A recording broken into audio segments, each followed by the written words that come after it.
Hello സുഹൃത്തുക്കളെ, ഇന്നു രാത്രി നമ്മൾ 17-ാം നൂറ്റാണ്ടിലെ ഇന്ത്യയിലെ മുഗൾ സാമ്രാജ്യത്തിൻ്റെ ഹൃദയത്തിലേക്ക്, അതായത് ആഗ്രയിലേക്ക് ഒരു യാത്ര പോവുകയാണ്. ഇന്ന് നമ്മൾ കാണുന്ന ആഗ്രയുടെ പ്രൗഢിക്കും യമുനയുടെ തീരത്ത് കാലത്തെ അതിജീവിച്ച് നിൽക്കുന്ന ആ വെണ്ണക്കൽ കൊട്ടാരത്തിനും കാരണമായ ഒരു പ്രണയകഥയാണ് നമ്മളിന്ന് കേൾക്കാൻ പോകുന്നത്. കഥയിലെ നായകനെ നിങ്ങൾക്ക് നന്നായി അറിയാം. ലോകം കണ്ട എക്കാലത്തെയും മഹാനായ നിർമ്മാതാക്കളിൽ ഒരാളായ ഷാജഹാൻ ചക്രവർത്തി. എന്നാൽ നമ്മൾ കാണുമ്പോൾ അദ്ദേഹം ചക്രവർത്തിയല്ല, ഖുർറം എന്നു പേരുള്ള ഒരു യുവരാജാവ് മാത്രം. നമ്മുടെ നായികയോ അർജുമന്ദ് ബാനു ബീഗം. ചരിത്രത്തിലെ ഏറ്റവും പ്രശസ്തമായ ശവകുടീരത്തിൽ അന്തിയുറങ്ങുന്ന ലോകം മുംതാസ് മഹൽ എന്ന് വിധിച്ച പെൺകുട്ടി. അവരുടെ കഥ കേവലമൊരു പ്രണയകഥയല്ല. ആഗ്രയിലൊരു ഉത്സവച്ചന്തയിൽ ആദ്യമായി കണ്ടുമുട്ടുന്ന 2 കൗമാരക്കാരിൽ നിന്ന് അവരുടെ കഥ തുടങ്ങുന്നു. പിന്നീട് വിവാഹത്തിനായി 5 വർഷം അവർക്ക് കാത്തിരിക്കേണ്ടി വന്നു. ആ കാത്തിരിപ്പിന് പിന്നിൽ കൊട്ടാരത്തിലെ രാഷ്ട്രീയ കളികൾ ഒരുപാടുണ്ടായിരുന്നു. ശേഷം ലോകം കണ്ട ഏറ്റവും വലിയ ആഘോഷങ്ങളിലൊന്നായ ആ വിവാഹം നടക്കുന്നു. പിന്നീട് ഭരണത്തിലും യുദ്ധത്തിലും വരെ ഭർത്താവിനു താങ്ങും തണലുമായി നിന്ന ഒരു രാജ്ഞിയുടെ കഥ നമ്മൾ കേൾക്കും. സൈനിക നീക്കങ്ങൾക്കിടയിൽ പോലും അദ്ദേഹത്തെ അവർ പിരിഞ്ഞിരുന്നില്ല. ഒടുവിൽ 14-ാമത്തെ കുഞ്ഞിന് ജന്മം നൽകി ആ അമ്മ ലോകത്തോട് വിട പറയുന്ന ആ ദുരന്തരാത്രിയെക്കുറിച്ചും നമ്മൾ അറിയും. ആ വേർപാടിൻ്റെ വേദനയിൽ നിന്നാണ് പ്രിയതമയ്ക്ക് വേണ്ടി ഒരു സ്മാരകം പണിയാൻ ഷാജഹാൻ തീരുമാനിക്കുന്നത്. 22 വർഷം, 20,000 തൊഴിലാളികൾ. അങ്ങനെ യമുനയുടെ തീരത്ത് താജ്മഹൽ എന്ന ആ വെണ്ണക്കൽ സൗധം ഉയർന്നു. അവസാനം സ്വന്തം മകനാൽ തടവിലാക്കപ്പെട്ട് താൻ പണിത ആ പ്രണയകുടീരത്തെ ദൂരെ നിന്ന് നോക്കിക്കൊണ്ട് ആഗ്രാകോട്ടയുടെ തണുത്ത തറയിൽ ഒരു ചക്രവർത്തി തൻ്റെ അവസാന നാളുകൾ എണ്ണിത്തീർക്കുന്നതും നമ്മൾ കാണും. തിരക്കേറിയ വർണ്ണാഭമായൊരു ചന്തയിൽ സുഗന്ധദ്രവ്യങ്ങളുടെയും പട്ടിൻ്റെയും ഗന്ധം നിറഞ്ഞു നിൽക്കുന്ന ഒരിടത്ത് ഒരു യുവരാജാവിൻ്റെ കണ്ണുകൾ ഒരു പെൺകുട്ടിയുടെ കണ്ണുകളുമായി ഇടയുന്ന ആ ഒരു നിമിഷം ഓർത്തു നോക്കൂ. ആ നിമിഷത്തിലാണ് ഒരു സാമ്രാജ്യത്തിൻ്റെ ഭാവി തന്നെ മാറിമറിഞ്ഞത്. ഒരു മിനിറ്റ് സുഹൃത്തുക്കളെ, കഥ തുടങ്ങുന്നതിന് മുമ്പ് ഒരു കാര്യം. നിങ്ങൾ ഈ രാത്രി യാത്രകൾ ശരിക്കും ആസ്വദിക്കുന്നുണ്ടെങ്കിൽ വീഡിയോ ലൈക്ക് ചെയ്യാനും സ്ലംബർ സാഗ സബ്സ്ക്രൈബ് ചെയ്യാനും മറക്കരുത്. പിന്നെ നിങ്ങൾ എവിടെ നിന്നാണ് ഇത് കേൾക്കുന്നത്, ഇപ്പോൾ അവിടെ എത്ര സമയമായി എന്നതിനെക്കുറിച്ച് ഒരു കമൻ്റ് ഇടുക. കാരണം ആരൊക്കെ എവിടെ നിന്നൊക്കെയാണ് ഈ കഥ കേൾക്കുന്നതെന്ന് എനിക്ക് അറിയാൻ താല്പര്യമുണ്ട്. ഇപ്പോൾ നിങ്ങളുടെ ബെഡ്റൂം ലൈറ്റുകൾ ഡിം ചെയ്യുക. നല്ലൊരു പശ്ചാത്തല ശബ്ദത്തിനായി ആ ഫാൻ ഓൺ ചെയ്യുക. ഇന്ന് രാത്രിയിലെ ഈ യാത്രയിലേക്ക് നമുക്ക് ഒരുമിച്ച് മുന്നോട്ട് പോകാം. വർഷം 1607. മുഗൾ സാമ്രാജ്യത്തിൻ്റെ തലസ്ഥാനമായ ആഗ്രയിലെ തിരക്കേറിയ ഒരു ദിവസമാണത്. വസന്തകാലത്തിൻ്റെ തുടക്കമാണ്. യമുനാ നദി അതിൻ്റെ എല്ലാ പ്രൗഢിയോടും കൂടി ഒഴുകുന്നു. നദിക്കരയിലെ വലിയ കോട്ടയ്ക്കുള്ളിൽ നിന്ന് പുറത്തേക്കും ആളുകളുടെ ഒഴുക്കാണ്. മുഗൾ സാമ്രാജ്യം അതിൻ്റെ പ്രതാപത്തിൻ്റെ നെറുകയിൽ നിൽക്കുന്ന സമയം. ജഹാംഗീർ ചക്രവർത്തിയാണ് അന്ന് ഭരിക്കുന്നത്. അദ്ദേഹത്തിൻ്റെ സാമ്രാജ്യത്തിലെ ഏറ്റവും വലിയ ആഘോഷങ്ങളിലൊന്നായ നവ്റോസ്, അതായത് പുതുവത്സരാഘോഷം, നടക്കുകയാണ്. ഈ ആഘോഷത്തിൻ്റെ ഭാഗമായി കൊട്ടാരത്തിനുള്ളിൽ സ്ത്രീകൾക്കും രാജകുടുംബാംഗങ്ങൾക്കും വേണ്ടി മാത്രമായി ഒരു പ്രത്യേക ചന്ത സംഘടിപ്പിക്കാറുണ്ട്. മീനാ ബസാർ എന്നാണ് അതിൻ്റെ പേര്. സാധാരണ ചന്ത പോലെയല്ല ഇത്. ഇവിടെ കച്ചവടം നടത്തുന്നതും സാധനങ്ങൾ വാങ്ങുന്നതും കൊട്ടാരത്തിലെ പ്രമുഖരായ സ്ത്രീകളാണ്. അവർ തന്നെ നിർമ്മിച്ച കരകൗശല വസ്തുക്കളും വില കൂടിയ പട്ടും ആഭരണങ്ങളും സുഗന്ധദ്രവ്യങ്ങളുമൊക്കെയാണ് ഇവിടെ വിൽക്കുന്നത്. പുറത്തുനിന്നുള്ള പുരുഷന്മാർക്ക് ഇവിടേക്ക് പ്രവേശനമില്ല. എന്നാൽ രാജകുടുംബത്തിലെ പുരുഷന്മാർക്ക് മാത്രം, അതും ചക്രവർത്തിയുടെ പ്രത്യേക അനുവാദത്തോടെ, ഈ ചന്ത സന്ദർശിക്കാം. ഈ ഒരു അവസരത്തിനായി രാജകുമാരന്മാരും മറ്റു പ്രമുഖരും കാത്തിരിക്കുകയാണ്. കാരണം അന്തഃപുരത്തിലെ സുന്ദരികളായ സ്ത്രീകളെ ഒരു നോക്ക് കാണാനും അവരുമായി സംസാരിക്കാനുമുള്ള അപൂർവം അവസരങ്ങളിലൊന്നാണിത്. അല്ലാതെ അവരെ കാണാൻ കിട്ടുക എന്നത് അസംഭവ്യമാണ്. ഇന്ന് ആ മീനാ ബസാറിലേക്ക് 15 വയസ്സുകാരനായ ഖുറം രാജകുമാരൻ എത്തിയിട്ടുണ്ട്. ജഹാംഗീർ ചക്രവർത്തിയുടെ 3ാമത്തെ മകൻ, ഭാവിയിലെ ഷാജഹാൻ. മുഖത്ത് കൗമാരത്തിൻ്റെ കുസൃതികൾ മാഞ്ഞിട്ടില്ല. നല്ല ഉയരവും ഉറച്ച ശരീരവുമുള്ള ആരെയും ആകർഷിക്കുന്ന വ്യക്തിത്വമാണ് ഖുറമിൻ്റേത്. മുഗൾ രാജകുമാരന്മാരുടെ പതിവ് ശീലങ്ങളായ ആയുധാഭ്യാസവും നായാട്ടുമൊക്കെയാണ് പ്രധാന വിനോദങ്ങൾ. എങ്കിലും കലയോടും സംഗീതത്തോടും നിർമ്മാണ കലയോടും അദ്ദേഹത്തിന് പ്രത്യേകമായൊരു താൽപ്പര്യമുണ്ട്. കൂട്ടുകാരുമായി തമാശകൾ പറഞ്ഞും ഓരോ കടകളിലെയും കാഴ്ചകൾ കണ്ടും ബസാറിലൂടെ നടക്കുകയാണ് ഖുറം. പല കടകളിലും പല പ്രമുഖരുടെയും ഭാര്യമാരും മക്കളും ഇരുന്ന് കച്ചവടം നടത്തുന്നുണ്ട്. ചിലർ രാജകുമാരനെ കാണുമ്പോൾ എഴുന്നേറ്റ് നിന്ന് ബഹുമാനിക്കുന്നു. മറ്റു ചിലർ പുഞ്ചിരി നൽകുന്നു. ഖുറം ഇതൊന്നും അധികം ശ്രദ്ധിക്കാതെ ഓരോ കടയിലെയും വസ്തുക്കളുടെ ഭംഗി ആസ്വദിച്ച് മുന്നോട്ട് നീങ്ങുകയാണ്. പട്ടിൻ്റെ തുണിത്തരങ്ങൾ വിൽക്കുന്നവരിടത്ത് അവൻ അല്പനേരം നിന്നു.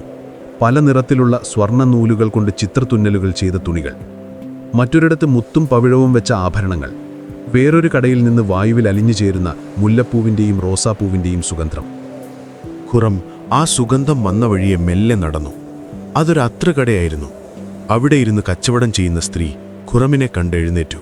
പക്ഷേ ഖുറമിൻ്റെ ശ്രദ്ധ അവിടെ നിന്ന് മുന്നോട്ടു പോയിരുന്നു. അവിടെ കുറച്ചപ്പുറത്തായി അധികം തിരക്കില്ലാത്ത ഒരു ചെറിയ കട, വില കൂടിയ പളുങ്കുകൊണ്ടും സ്ഫടികം കൊണ്ടുമുള്ള മനോഹരമായ സാധനങ്ങൾ വിൽക്കുന്ന ഒരിടം. ആ കടയിലിരിക്കുന്ന പെൺകുട്ടിയിലാണ് ഖുറമിൻ്റെ കണ്ണുകൾ ചെന്നെത്തിയത്. അസാധാരണമായ സൗന്ദര്യമുള്ള ഒരു പെൺകുട്ടി. അവൾ തൻ്റെ മുന്നിലിരിക്കുന്ന ചെറിയൊരു സ്ഫടികത്തിൻ്റെ കഷ്ണത്തിൽ ശ്രദ്ധിച്ചിരിക്കുകയാണ്. പുറത്തു നടക്കുന്ന കോലാഹലങ്ങളൊന്നും അവളെ ബാധിക്കുന്നതേയില്ല. അവളുടെ മുഖത്ത് ഒരുതരം നിഷ്കളങ്കതയും അതേസമയം നല്ലൊരു ആത്മവിശ്വാസവും നിറഞ്ഞിരുന്നു. ഖുറം ഒരു നിമിഷം നിന്നു. ചുറ്റുമുള്ള ബഹളങ്ങൾ കുറയുന്നു. കൂട്ടുകാരുടെ തമാശകൾ അവൻ കേൾക്കുന്നില്ല. അവൻ്റെ കണ്ണുകൾ ആ പെൺകുട്ടിയിൽ മാത്രമായി. ചരിത്രകാരന്മാർ പറയുന്നത് ആ നിമിഷം ഖുറം എന്ന രാജകുമാരൻ പ്രണയത്തിൽ വീണുവെന്നാണ്. ഒറ്റ നോട്ടത്തിൽ തോന്നിയ പ്രണയം. അവൻ മെല്ലെ ആ കടയുടെ അടുത്തേക്ക് നടന്നു. അവൾ അപ്പോഴും അവനെ ശ്രദ്ധിച്ചിരുന്നില്ല. അവരുടെ ലോകം ആ ചെറിയ സ്ഫടിക കഷ്ണം മാത്രമായിരുന്നു. എന്താണതിന് വില? ഖുറം മുന്നോട്ട് ചെന്ന് ചോദിച്ചു. അവൻ്റെ ശബ്ദം കേട്ടാണ് അവൾ തലയുയർത്തി നോക്കിയത്. ആ നിമിഷം അവരുടെ കണ്ണുകൾ ആദ്യമായി തമ്മിലിടഞ്ഞു. അവരുടെ വലിയ തിളക്കമുള്ള കണ്ണുകളിൽ ഒരു നിമിഷത്തേക്ക് അമ്പരപ്പ് നിറയുന്നത് ഖുറം കണ്ടു. ഒരുപക്ഷേ ഒരു രാജകുമാരൻ തൻ്റെ കടയുടെ മുന്നിൽ നിൽക്കുന്നത് അവൾ പ്രതീക്ഷിച്ചിട്ടുണ്ടാവില്ല. അവൾ പെട്ടെന്ന് എഴുന്നേറ്റ് നിന്ന് മുഗൾ രീതി അനുസരിച്ച് അവനെ വന്ദിച്ചു. ഖുറം അവളുടെ കയ്യിലിരുന്ന ആ സ്ഫടിക കഷ്ണത്തിലേക്ക് നോക്കി. അതൊരു സാധാരണ കഷ്ണം മാത്രമായിരുന്നു. പക്ഷെ അവളുടെ കൈകളിൽ ഇരുന്നപ്പോൾ അതിന് പ്രത്യേക ഭംഗിയുള്ളതായി അവന് തോന്നി. ഞാനിത് വിൽക്കുന്നില്ല, അവൾ പറഞ്ഞു. അവളുടെ ശബ്ദത്തിൽ നല്ലൊരു ഉറപ്പുണ്ടായിരുന്നു. ഒരു രാജകുമാരനോടാണ് സംസാരിക്കുന്നതെന്ന ഭയമൊന്നും ആ മുഖത്ത് കാണാനില്ലായിരുന്നു. ഇത് ഖുറമിനെ അത്ഭുതപ്പെടുത്തി. സാധാരണ സ്ത്രീകൾ തന്നെ കാണുമ്പോൾ ഭയത്തോടെയും ബഹുമാനത്തോടെയും സംസാരിക്കുമ്പോൾ ഈ പെൺകുട്ടി വളരെ സ്വാഭാവികമായാണ് പെരുമാറുന്നത്. ഇത് അവനിൽ കൗതുകം വർദ്ധിപ്പിച്ചു. അവൻ ചുറ്റും നോക്കി. കടയിൽ ഒരുപാട് മനോഹരമായ വസ്തുക്കൾ വേറെയുണ്ട്. അവൻ അതിലൊന്ന് ചൂണ്ടിക്കാണിച്ചുകൊണ്ട് ചോദിച്ചു, അതിനെന്താണ് വില? അതൊരു പഞ്ചസാര കഷ്ണം പോലെ തോന്നിക്കുന്ന ഒരു ഡയമണ്ട് കട്ട് ചെയ്ത ഗ്ലാസ് ആയിരുന്നു. അവൾ ഒരു നിമിഷം ആലോചിച്ചു. പിന്നെ ഒരു കുസൃതി ചിരിയോടെ പറഞ്ഞു, 10,000 രൂപ. കേട്ടപാട ഖുറമിൻ്റെ കൂടെയുണ്ടായിരുന്നവർ ഞെട്ടി. അതൊരു സാധാരണ ഗ്ലാസ് കഷ്ണമായിരുന്നു. അതിന് അത്രയും വിലയില്ലെന്ന് ആർക്കും അറിയാം. അവളൊരു രാജകുമാരനെ കളിയാക്കുകയാണോ എന്നവർ സംശയിച്ചു. എന്നാൽ ഖുറമിൻ്റെ മുഖത്തൊരു പുഞ്ചിരി വിടർന്നു. അവൾ തന്നെ പരീക്ഷിക്കുകയാണെന്ന് അവന് മനസ്സിലായി. ഒരു നിമിഷം പോലും ആലോചിക്കാതെ അവൻ തൻ്റെ അരയിൽ നിന്നും പണസഞ്ചിയെടുത്ത് 10,000 ഉറുപ്പിക എണ്ണി അവളുടെ മുന്നിൽ വെച്ചു. അവളുടെ മുഖത്തെ കുസൃതിച്ചിരി ഒരു നേരിയ അമ്പരപ്പിന് വഴിമാറുന്നത് അവൻ കണ്ടു. അവൾ പണം വാങ്ങി ആ ഗ്ലാസ് കഷ്ണം ഭംഗിയായി ഒരു പട്ടുതുണിയിൽ പൊതിഞ്ഞ് അവന് നൽകി. ആ സമയമത്രയും അവർ പരസ്പരം കണ്ണുകളിലൂടെ സംസാരിക്കുകയായിരുന്നു. വാക്കുകൾക്കവിടെ സ്ഥാനമില്ലായിരുന്നു. ആ നിമിഷം മുതൽ ആ പെൺകുട്ടി അർജുമൻഡ് ബാനു ബീഗം അവൻ്റെ ഹൃദയത്തിൽ കയറി കഴിഞ്ഞിരുന്നു. ആരായിരുന്നു ഈ അർജുമൻഡ് ബാനു ബീഗം? അവളൊരു സാധാരണ പെൺകുട്ടിയായിരുന്നില്ല. മുഗൾ സാമ്രാജ്യത്തിലെ ഏറ്റവും ശക്തനായ വ്യക്തികളിൽ ഒരാളായ ആസഫ് ഖാൻ്റെ മകളായിരുന്നു അവൾ. അതായത് ജഹാംഗീർ ചക്രവർത്തിയുടെ പ്രിയപ്പെട്ട ഭാര്യയും സാമ്രാജ്യത്തിനെ ഏറ്റവും സ്വാധീനശക്തിയുള്ള സ്ത്രീയുമായ നൂർജഹാൻ്റെ സഹോദരൻ്റെ മകളാണവൾ. അപ്പോൾ അവൾ ചക്രവർത്തിയുടെ ഭാര്യ സഹോദരൻ്റെ മകളാണ്. സൗന്ദര്യം കൊണ്ടും വിദ്യാഭ്യാസം കൊണ്ടും പെരുമാറ്റം കൊണ്ടും അന്തപുരത്തിൽ പേര് കേട്ടവളായിരുന്നു അർജുമന്ത്. ഖുറമിനിതെല്ലാം അറിയാമായിരുന്നു. പക്ഷേ മീനാ ബസാറിൽ വെച്ച് അവളെ കണ്ടപ്പോൾ അതൊരു രാഷ്ട്രീയ നീക്കത്തിനുള്ള അവസരമായല്ല അവന് തോന്നിയത്. മറിച്ച് തികച്ചും വ്യക്തിപരമായ തീവ്രമായ ഒരിഷ്ടമായിരുന്നു അത്. ആ ഗ്ലാസ് കഷ്ണവുമായി ഖുറം കൊട്ടാരത്തിലേക്ക് മടങ്ങി. പക്ഷേ അവൻ്റെ മനസ്സ് നിറയെ അവളുടെ രൂപമായിരുന്നു. ആ കണ്ണുകളും ആ പുഞ്ചിരിയും ആ ശബ്ദവും അവൻ്റെ ഉറക്കം കെടുത്തി. ദിവസങ്ങൾ കഴിഞ്ഞിട്ടും അവളുടെ ഓർമ്മ മായുന്നില്ല. ഒടുവിൽ അവനൊരു തീരുമാനമെടുത്തു. അവൻ നേരെ തൻ്റെ പിതാവായ ജഹാംഗീർ ചക്രവർത്തിയുടെ മുന്നിലെത്തി. മുഗൾ രാജസദസ്സിൽ ചക്രവർത്തിയുടെ മുന്നിൽ പ്രണയകാര്യങ്ങൾ അവതരിപ്പിക്കുക എന്നത് അത്ര എളുപ്പമുള്ള കാര്യമല്ല. പക്ഷേ ഖുറമിന് മറ്റൊന്നും ചിന്തിക്കാൻ കഴിഞ്ഞില്ല. അവൻ തൻ്റെ പിതാവിനോട് പറഞ്ഞു, എനിക്ക് ആസഫ് ഖാൻ്റെ മകളെ വിവാഹം കഴിക്കണം. ജഹാംഗീർ ചക്രവർത്തിക്ക് ഒരുപക്ഷെ ഇത് കേട്ട അത്ഭുതം തോന്നിയിട്ടുണ്ടാവാം. എന്നാൽ ഈ വിവാഹം രാഷ്ട്രീയപരമായി മുഗൾ സാമ്രാജ്യത്തിന് എത്രത്തോളം ഗുണം ചെയ്യുമെന്ന് അദ്ദേഹത്തിന് നന്നായി അറിയാമായിരുന്നു. നൂർജഹാനുമായുള്ള ബന്ധം കൂടുതൽ ശക്തമാക്കാൻ ഈ വിവാഹം സഹായിക്കും. ഖുറമിൻ്റെ കഴിവിൽ അദ്ദേഹത്തിന് നല്ല വിശ്വാസമുണ്ടായിരുന്നു. അതുകൊണ്ട് കൂടുതൽ എതിർപ്പുകളൊന്നും പറയാതെ ചക്രവർത്തി ആ വിവാഹത്തിന് സമ്മതം മൂളി. അധികം വൈകാതെ 1607 തന്നെ ഖുറമിൻ്റെയും അർജുമൻ ബാനു ബീഗമിൻ്റെയും വിവാഹ നിശ്ചയം വളരെ ആഘോഷപൂർവ്വം നടന്നു. ആ 15-കാരനും 14-കാരിയും ഒരു പുതിയ ജീവിതം സ്വപ്നം കണ്ടു തുടങ്ങി. എന്നാൽ ആ സ്വപ്നം യാഥാർത്ഥ്യമാകാൻ ഇനിയും 5 വർഷം കാത്തിരിക്കണമെന്ന് അവർ അപ്പോൾ അറിഞ്ഞിരുന്നില്ല.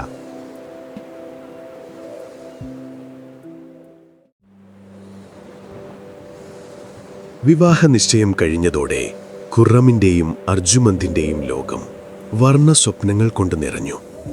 ആഗ്രയിലെ കൊട്ടാരത്തിൻ്റെ അകത്തളങ്ങളിൽ അവരുടെ വിവാഹത്തെക്കുറിച്ചുള്ള സംസാരങ്ങൾ നിറഞ്ഞു. അധികം വൈകാതെ, ഒരുപക്ഷേ അടുത്ത ഏതാനും മാസങ്ങൾക്കുള്ളിൽ തന്നെ ആ വിവാഹം നടക്കുമെന്ന് എല്ലാവരും പ്രതീക്ഷിച്ചു. അർജുമന്ത് തൻ്റെ തോഴിമാരുമായി ഭാവി ജീവിതത്തെക്കുറിച്ച് കിനാവുകൾ കാണാൻ തുടങ്ങി. ഖുറം തൻ്റെ പ്രിയപ്പെട്ടവളെ സ്വന്തമാക്കാൻ പോകുന്നതിൻ്റെ ആവേശത്തിലാണ്. രാജകുടുംബത്തിലെ 2 പ്രമുഖ കുടുംബങ്ങൾ തമ്മിൽ ഒന്നിക്കുകയാണ്. മുഗൾ സാമ്രാജ്യത്തിൻ്റെ ഭാവി സുരക്ഷിതമാക്കുന്ന ഒരു ബന്ധം. എല്ലാം തികഞ്ഞൊരു തുടക്കം. എന്നാൽ കൊട്ടാരത്തിലെ ഇടനാഴികളിൽ എപ്പോഴും ഒരുതരം ഗൂഢാലോചനയുടെ മർമ്മരം കേൾക്കാം. അധികാരത്തിൻ്റെ ചതുരംഗ കളിയിൽ ഓരോ നീക്കവും വളരെ ശ്രദ്ധയോടെയാണ് നടത്തുന്നത്. പുറമേക്ക് കാണുന്ന ഈ സന്തോഷത്തിനെല്ലാം പിന്നിൽ മറ്റെന്തൊക്കെയോ കളികൾ നടക്കുന്നുണ്ടെന്ന് ആരും സംശയിക്കുന്നില്ല. ദിവസങ്ങൾ ആഴ്ചകൾക്കും ആഴ്ചകൾ മാസങ്ങൾക്കും വഴിമാറുന്നു. വിവാഹത്തിനുള്ള ഒരുക്കങ്ങളൊന്നും കാര്യമായി തുടങ്ങുന്നില്ല. എന്താണ് സംഭവിക്കുന്നതെന്നറിയാതെ ഖുറമും അർജുമന്തും അക്ഷമരാവുന്നു. ഒടുവിൽ ആ വാർത്ത പുറത്തുവരുന്നു. കൊട്ടാരത്തിലെ ജ്യോതിഷികൾ ഒരുമിച്ചുകൂടി ഖുറമിൻ്റെയും അർജുമന്തിൻ്റെയും ജാതകങ്ങൾ പരിശോധിച്ചു. ഗ്രഹങ്ങളുടെയും നക്ഷത്രങ്ങളുടെയും സ്ഥാനങ്ങൾ വിലയിരുത്തി അവരൊരു തീരുമാനത്തിലെത്തിയിരിക്കുന്നു. ആ തീരുമാനം കേട്ട് എല്ലാവരും ഞെട്ടുന്നു. വിവാഹത്തിന് ഇപ്പോൾ ശുഭകരമായ സമയമല്ല. ആകാശത്തിലെ ഗ്രഹങ്ങൾ പ്രതികൂലമായ സ്ഥാനങ്ങളിലാണത്രേ. ഈ സമയത്ത് വിവാഹം നടന്നാൽ അത് വധൂവരന്മാർക്ക് മാത്രമല്ല, മുഗൾ സാമ്രാജ്യത്തിന് മുഴുവനും ദോഷകരമായി ഭവിക്കുമെന്ന് അവർ ചക്രവർത്തിയെ അറിയിക്കുന്നു. കേൾക്കുമ്പോൾ വളരെ ലളിതമായി തോന്നാമെങ്കിലും മുഗൾ കൊട്ടാരത്തിൽ ജ്യോതിഷികളുടെ വാക്കിന് സ്വർണത്തേക്കാൾ വിലയുണ്ട്. ഒരു യുദ്ധം തുടങ്ങുന്നതിന് മുൻപും ഒരു യാത്ര പുറപ്പെടുന്നതിന് മുൻപും, എന്തിന് ഒരു പുതിയ കെട്ടിടത്തിന്റെ നിർമ്മാണം ആരംഭിക്കുന്നതിന് മുൻപും അവർ ജ്യോതിഷികളുടെ ഉപദേശം തേടും. അതുകൊണ്ട് ജ്യോതിഷികൾ ഒന്നടങ്കം ഇങ്ങനെയൊരു അഭിപ്രായം പറഞ്ഞപ്പോൾ അത് ലംഘിക്കാൻ ജഹാംഗീർ ചക്രവർത്തിക്ക് പോലും ധൈര്യമുണ്ടായിരുന്നില്ല.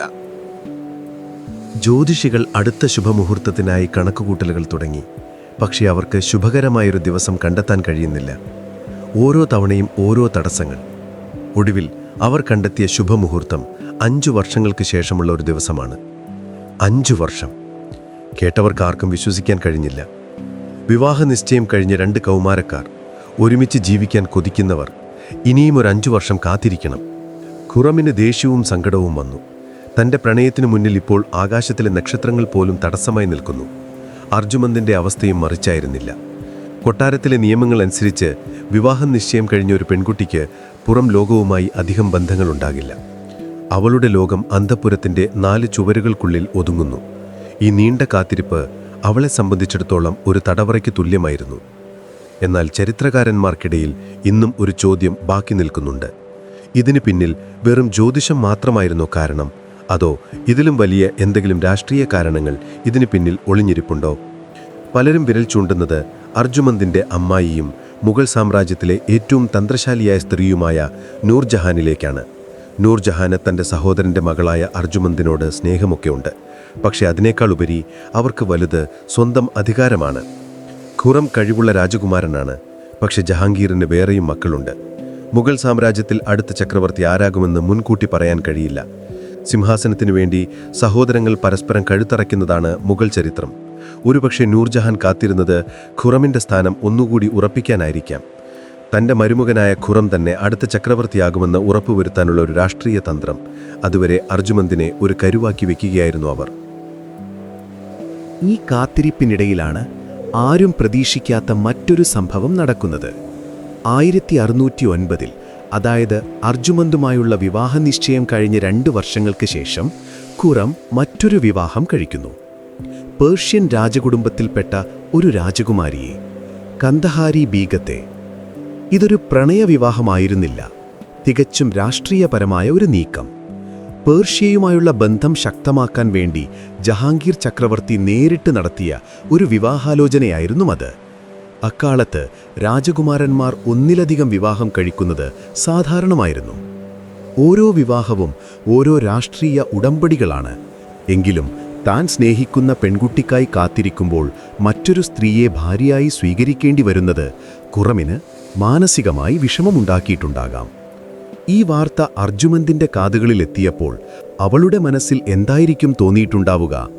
തന്റെ പ്രിയപ്പെട്ടവൻ മറ്റൊരാളെ വിവാഹം കഴിക്കുന്നു എന്നറിഞ്ഞപ്പോൾ അവൾക്ക് വേദനിച്ചുവോ? അതോ ഇതെല്ലാം രാജകീയ ജീവിതത്തിന്റെ ഭാഗമാണെന്ന് കരുതി അവൾ സമാധാനിച്ചുവോ? ചരിത്രത്തിന്റെ താളുകളിൽ അതിനെക്കുറിച്ചൊന്നും എഴുതിവച്ചിട്ടില്ല. ഒരുപക്ഷേ ആ നീണ്ട 5 വർഷം അവരുടെ പ്രണയത്തിന്റെ തീവ്രത അളക്കാനുള്ള ഒരു പരീക്ഷണകാലം കൂടിയായിരുന്നിരിക്കാം. ഈ 5 വർഷക്കാലം ഖുറം വെറുതെ ഇരിക്കുകയായിരുന്നില്ല. ഒരുപക്ഷേ ഭാവിയിലെ ചക്രവർത്തി എന്ന നിലയിൽ സ്വയം തെളിയിക്കാനുള്ളൊരവസരമായി അവൻ ഈ കാലത്തെ കണ്ടിട്ടുണ്ടാവാം. ജഹാംഗീർ ചക്രവർത്തി അവനെ പല സൈനിക നീക്കങ്ങളുടെയും ചുമതലയേൽപ്പിച്ചു. അതിലേറ്റവും പ്രധാനപ്പെട്ടത് മേവാറിലെ രജപുത്രരുമായുള്ള യുദ്ധമായിരുന്നു. മുഗൾ സാമ്രാജ്യത്തിന് തലവേദനയായിരുന്ന, ഒരിക്കലും പൂർണ്ണമായി കീഴടങ്ങാത്ത നാട്ടുരാജ്യമായിരുന്നു മേവാർ.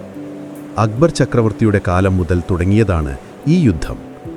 ഖുറം തൻ്റെ 20കളുടെ തുടക്കത്തിൽ ഒരു വലിയ സൈന്യത്തെയും കൊണ്ട് മേവാറിലേക്ക് പുറപ്പെട്ടു. അത് വെറുമൊരു യുദ്ധമായിരുന്നില്ല, അതൊരു രാഷ്ട്രീയ പരീക്ഷണം കൂടിയായിരുന്നു. ആ യുദ്ധത്തിൽ അവൻ കാണിച്ച ധൈര്യവും തന്ത്രപരമായ നീക്കങ്ങളും മുഗൾ സൈന്യത്തിന് നിർണായക വിജയം നേടിക്കൊടുത്തു. മേവാറിലെ റാണ അമർ സിംഗ് സന്ധിക്ക് തയ്യാറായി. ഇത് ഖുറമിൻ്റെ പേര് മുഗൾ സാമ്രാജ്യത്തിലുടനീളം പ്രശസ്തമാക്കി. വെറുമൊരു പ്രണയലോലുപനായ രാജകുമാരനല്ല, മറിച്ച് കഴിവുറ്റ ഒരു യോദ്ധാവും ഭരണാധികാരിയുമാണ് താനെന്ന് അവൻ തെളിയിച്ചു. ഈ വിജയങ്ങളെല്ലാം നൂർജഹാന്റെ കണ്ണുകളിൽ ഖുറമിൻ്റെ സ്ഥാനം ഒന്നുകൂടി ഉറപ്പിച്ചു. തൻ്റെ മരുമകനെക്കുറിച്ചുള്ള അവരുടെ കണക്കുകൂട്ടലുകൾ ശരിയായിരുന്നുവെന്ന് അവർക്ക് ഉറപ്പായി. അതേസമയം ആഗ്രയിലെ കൊട്ടാരത്തിൻ്റെ സ്വർണ്ണക്കൂട്ടിൽ അർജുമന്ത് തൻ്റെ കാത്തിരിപ്പ് തുടരുകയായിരുന്നു. അവൾക്കും ഇത് വെറുമൊരു കാത്തിരിപ്പ് കാലമായിരുന്നില്ല. ഭാവിയിൽ ഒരു സാമ്രാജ്യത്തിൻ്റെ രാജ്ഞിയാകാൻ സ്വയം തയ്യാറെടുക്കുകയായിരുന്നു അവൾ. അവളുടെ അച്ഛൻ ആസഫ് ഖാനും അമ്മായി നൂർജഹാനും അവളെ എല്ലാ രീതിയിലും അതിനായി ഒരുക്കി. അവൾ പേർഷ്യൻ കവിതകൾ പഠിച്ചു, ഭരണകാര്യങ്ങളുടെ ബാലപാഠങ്ങൾ മനസ്സിലാക്കി. ഒരു വലിയ കൊട്ടാരം എങ്ങനെയാണ് ഭംഗിയായി കൊണ്ടുപോകേണ്ടതെന്നും ആയിരക്കണക്കിന് വരുന്ന പരിചാരകരെ എങ്ങനെയാണ് നിയന്ത്രിക്കേണ്ടതെന്നും അവൾ പഠിച്ചെടുത്തു. കൊട്ടാരത്തിലെ ഗൂഢതന്ത്രങ്ങളെക്കുറിച്ചും ആരെ വിശ്വസിക്കണം, ആരെ സൂക്ഷിക്കണം എന്നതിനെക്കുറിച്ചുമെല്ലാം അവൾക്ക് നല്ല ധാരണ ലഭിച്ചു. ഈ 5 വർഷം അവളെ ഒരു നിഷ്കളങ്കയായ പെൺകുട്ടിയിൽ നിന്നും കാര്യപ്രാപ്തിയുള്ള പക്വമതിയായ ഒരു സ്ത്രീയാക്കി മാറ്റി. അവർ തമ്മിൽ നേരിട്ട് കാണുന്നില്ലെങ്കിലും അവരുടെ പ്രണയം മങ്ങിപ്പോയില്ല. വിശ്വസ്തരായ ദാസിമാർ വഴി അവർ സന്ദേശങ്ങൾ കൈമാറിയിരുന്നിരിക്കാം. ഖുറം യുദ്ധമുഖത്ത് നിന്ന് അയക്കുന്ന സമ്മാനങ്ങൾ അർജുമന്തിൻ്റെ മുറിയിലെത്തിയിരിക്കാം. തിരിച്ചങ്ങോട്ട് അവൾ സ്വന്തം കൈകൊണ്ട് തുന്നിയ ഒരു തൂവാലയോ അവൾക്കിഷ്ടപ്പെട്ട ഒരു കവിതയുടെ വരികളോ ഖുറമിനും ലഭിച്ചിട്ടുണ്ടാവാം. അകലങ്ങളിലായിരിക്കുമ്പോഴും ഓരോ ദിവസവും അവർ പരസ്പരം ഓർത്തു. ഈ വിരഹം അവരുടെ പ്രണയത്തെ കൂടുതൽ തീവ്രവും ആഴമുള്ളതുമാക്കി മാറ്റി. ഓരോ വിജയം നേടുമ്പോഴും ഖുറം ആഗ്രഹിച്ചിട്ടുണ്ടാവുക അത് തൻ്റെ പ്രിയപ്പെട്ടവളുമായി പങ്കുവയ്ക്കാനായിരിക്കും. ഓരോ രാത്രിയിലും ഒറ്റയ്ക്കിരിക്കുമ്പോൾ അർജുമന്ത് പ്രാർത്ഥിച്ചിട്ടുണ്ടാവുക അവൻ്റെ സുരക്ഷയ്ക്ക് വേണ്ടിയായിരിക്കും. അങ്ങനെ കാത്തിരിപ്പിൻ്റെ, വേദനയുടെ, പ്രതീക്ഷയുടെ 5 നീണ്ട വർഷങ്ങൾ. ജ്യോതിഷികൾ പറഞ്ഞ ആ ദിവസം പതിയെ അടുത്തുവന്നു. ഗ്രഹങ്ങൾ അവയുടെ സ്ഥാനങ്ങളിലേക്ക് മാറി. ആഗ്ര കോട്ടയിൽ വീണ്ടും വിവാഹത്തിനുള്ള ഒരുക്കങ്ങൾ തുടങ്ങി. 5 വർഷം മുൻപ് കണ്ടുമുട്ടിയ ആ കൗമാരക്കാരല്ല അവർ ഇന്നുള്ളത്. ഖുറം ഇപ്പോൾ 20 വയസ്സുള്ള, യുദ്ധങ്ങൾ ജയിച്ച, പേരും പെരുമയുമുള്ള ഒരു യുവരാജാവാണ്. അർജുമന്ത് 19 വയസ്സുള്ള, സൗന്ദര്യവും ബുദ്ധിയും ഒത്തിണങ്ങിയ, ഒരു രാജ്ഞിക്ക് വേണ്ട എല്ലാ ഗുണങ്ങളുമുള്ള ഒരു യുവതിയാണ്. കാലം അവരെ ഒരുമിപ്പിക്കാൻ വേണ്ടി പാകപ്പെടുത്തുകയായിരുന്നു.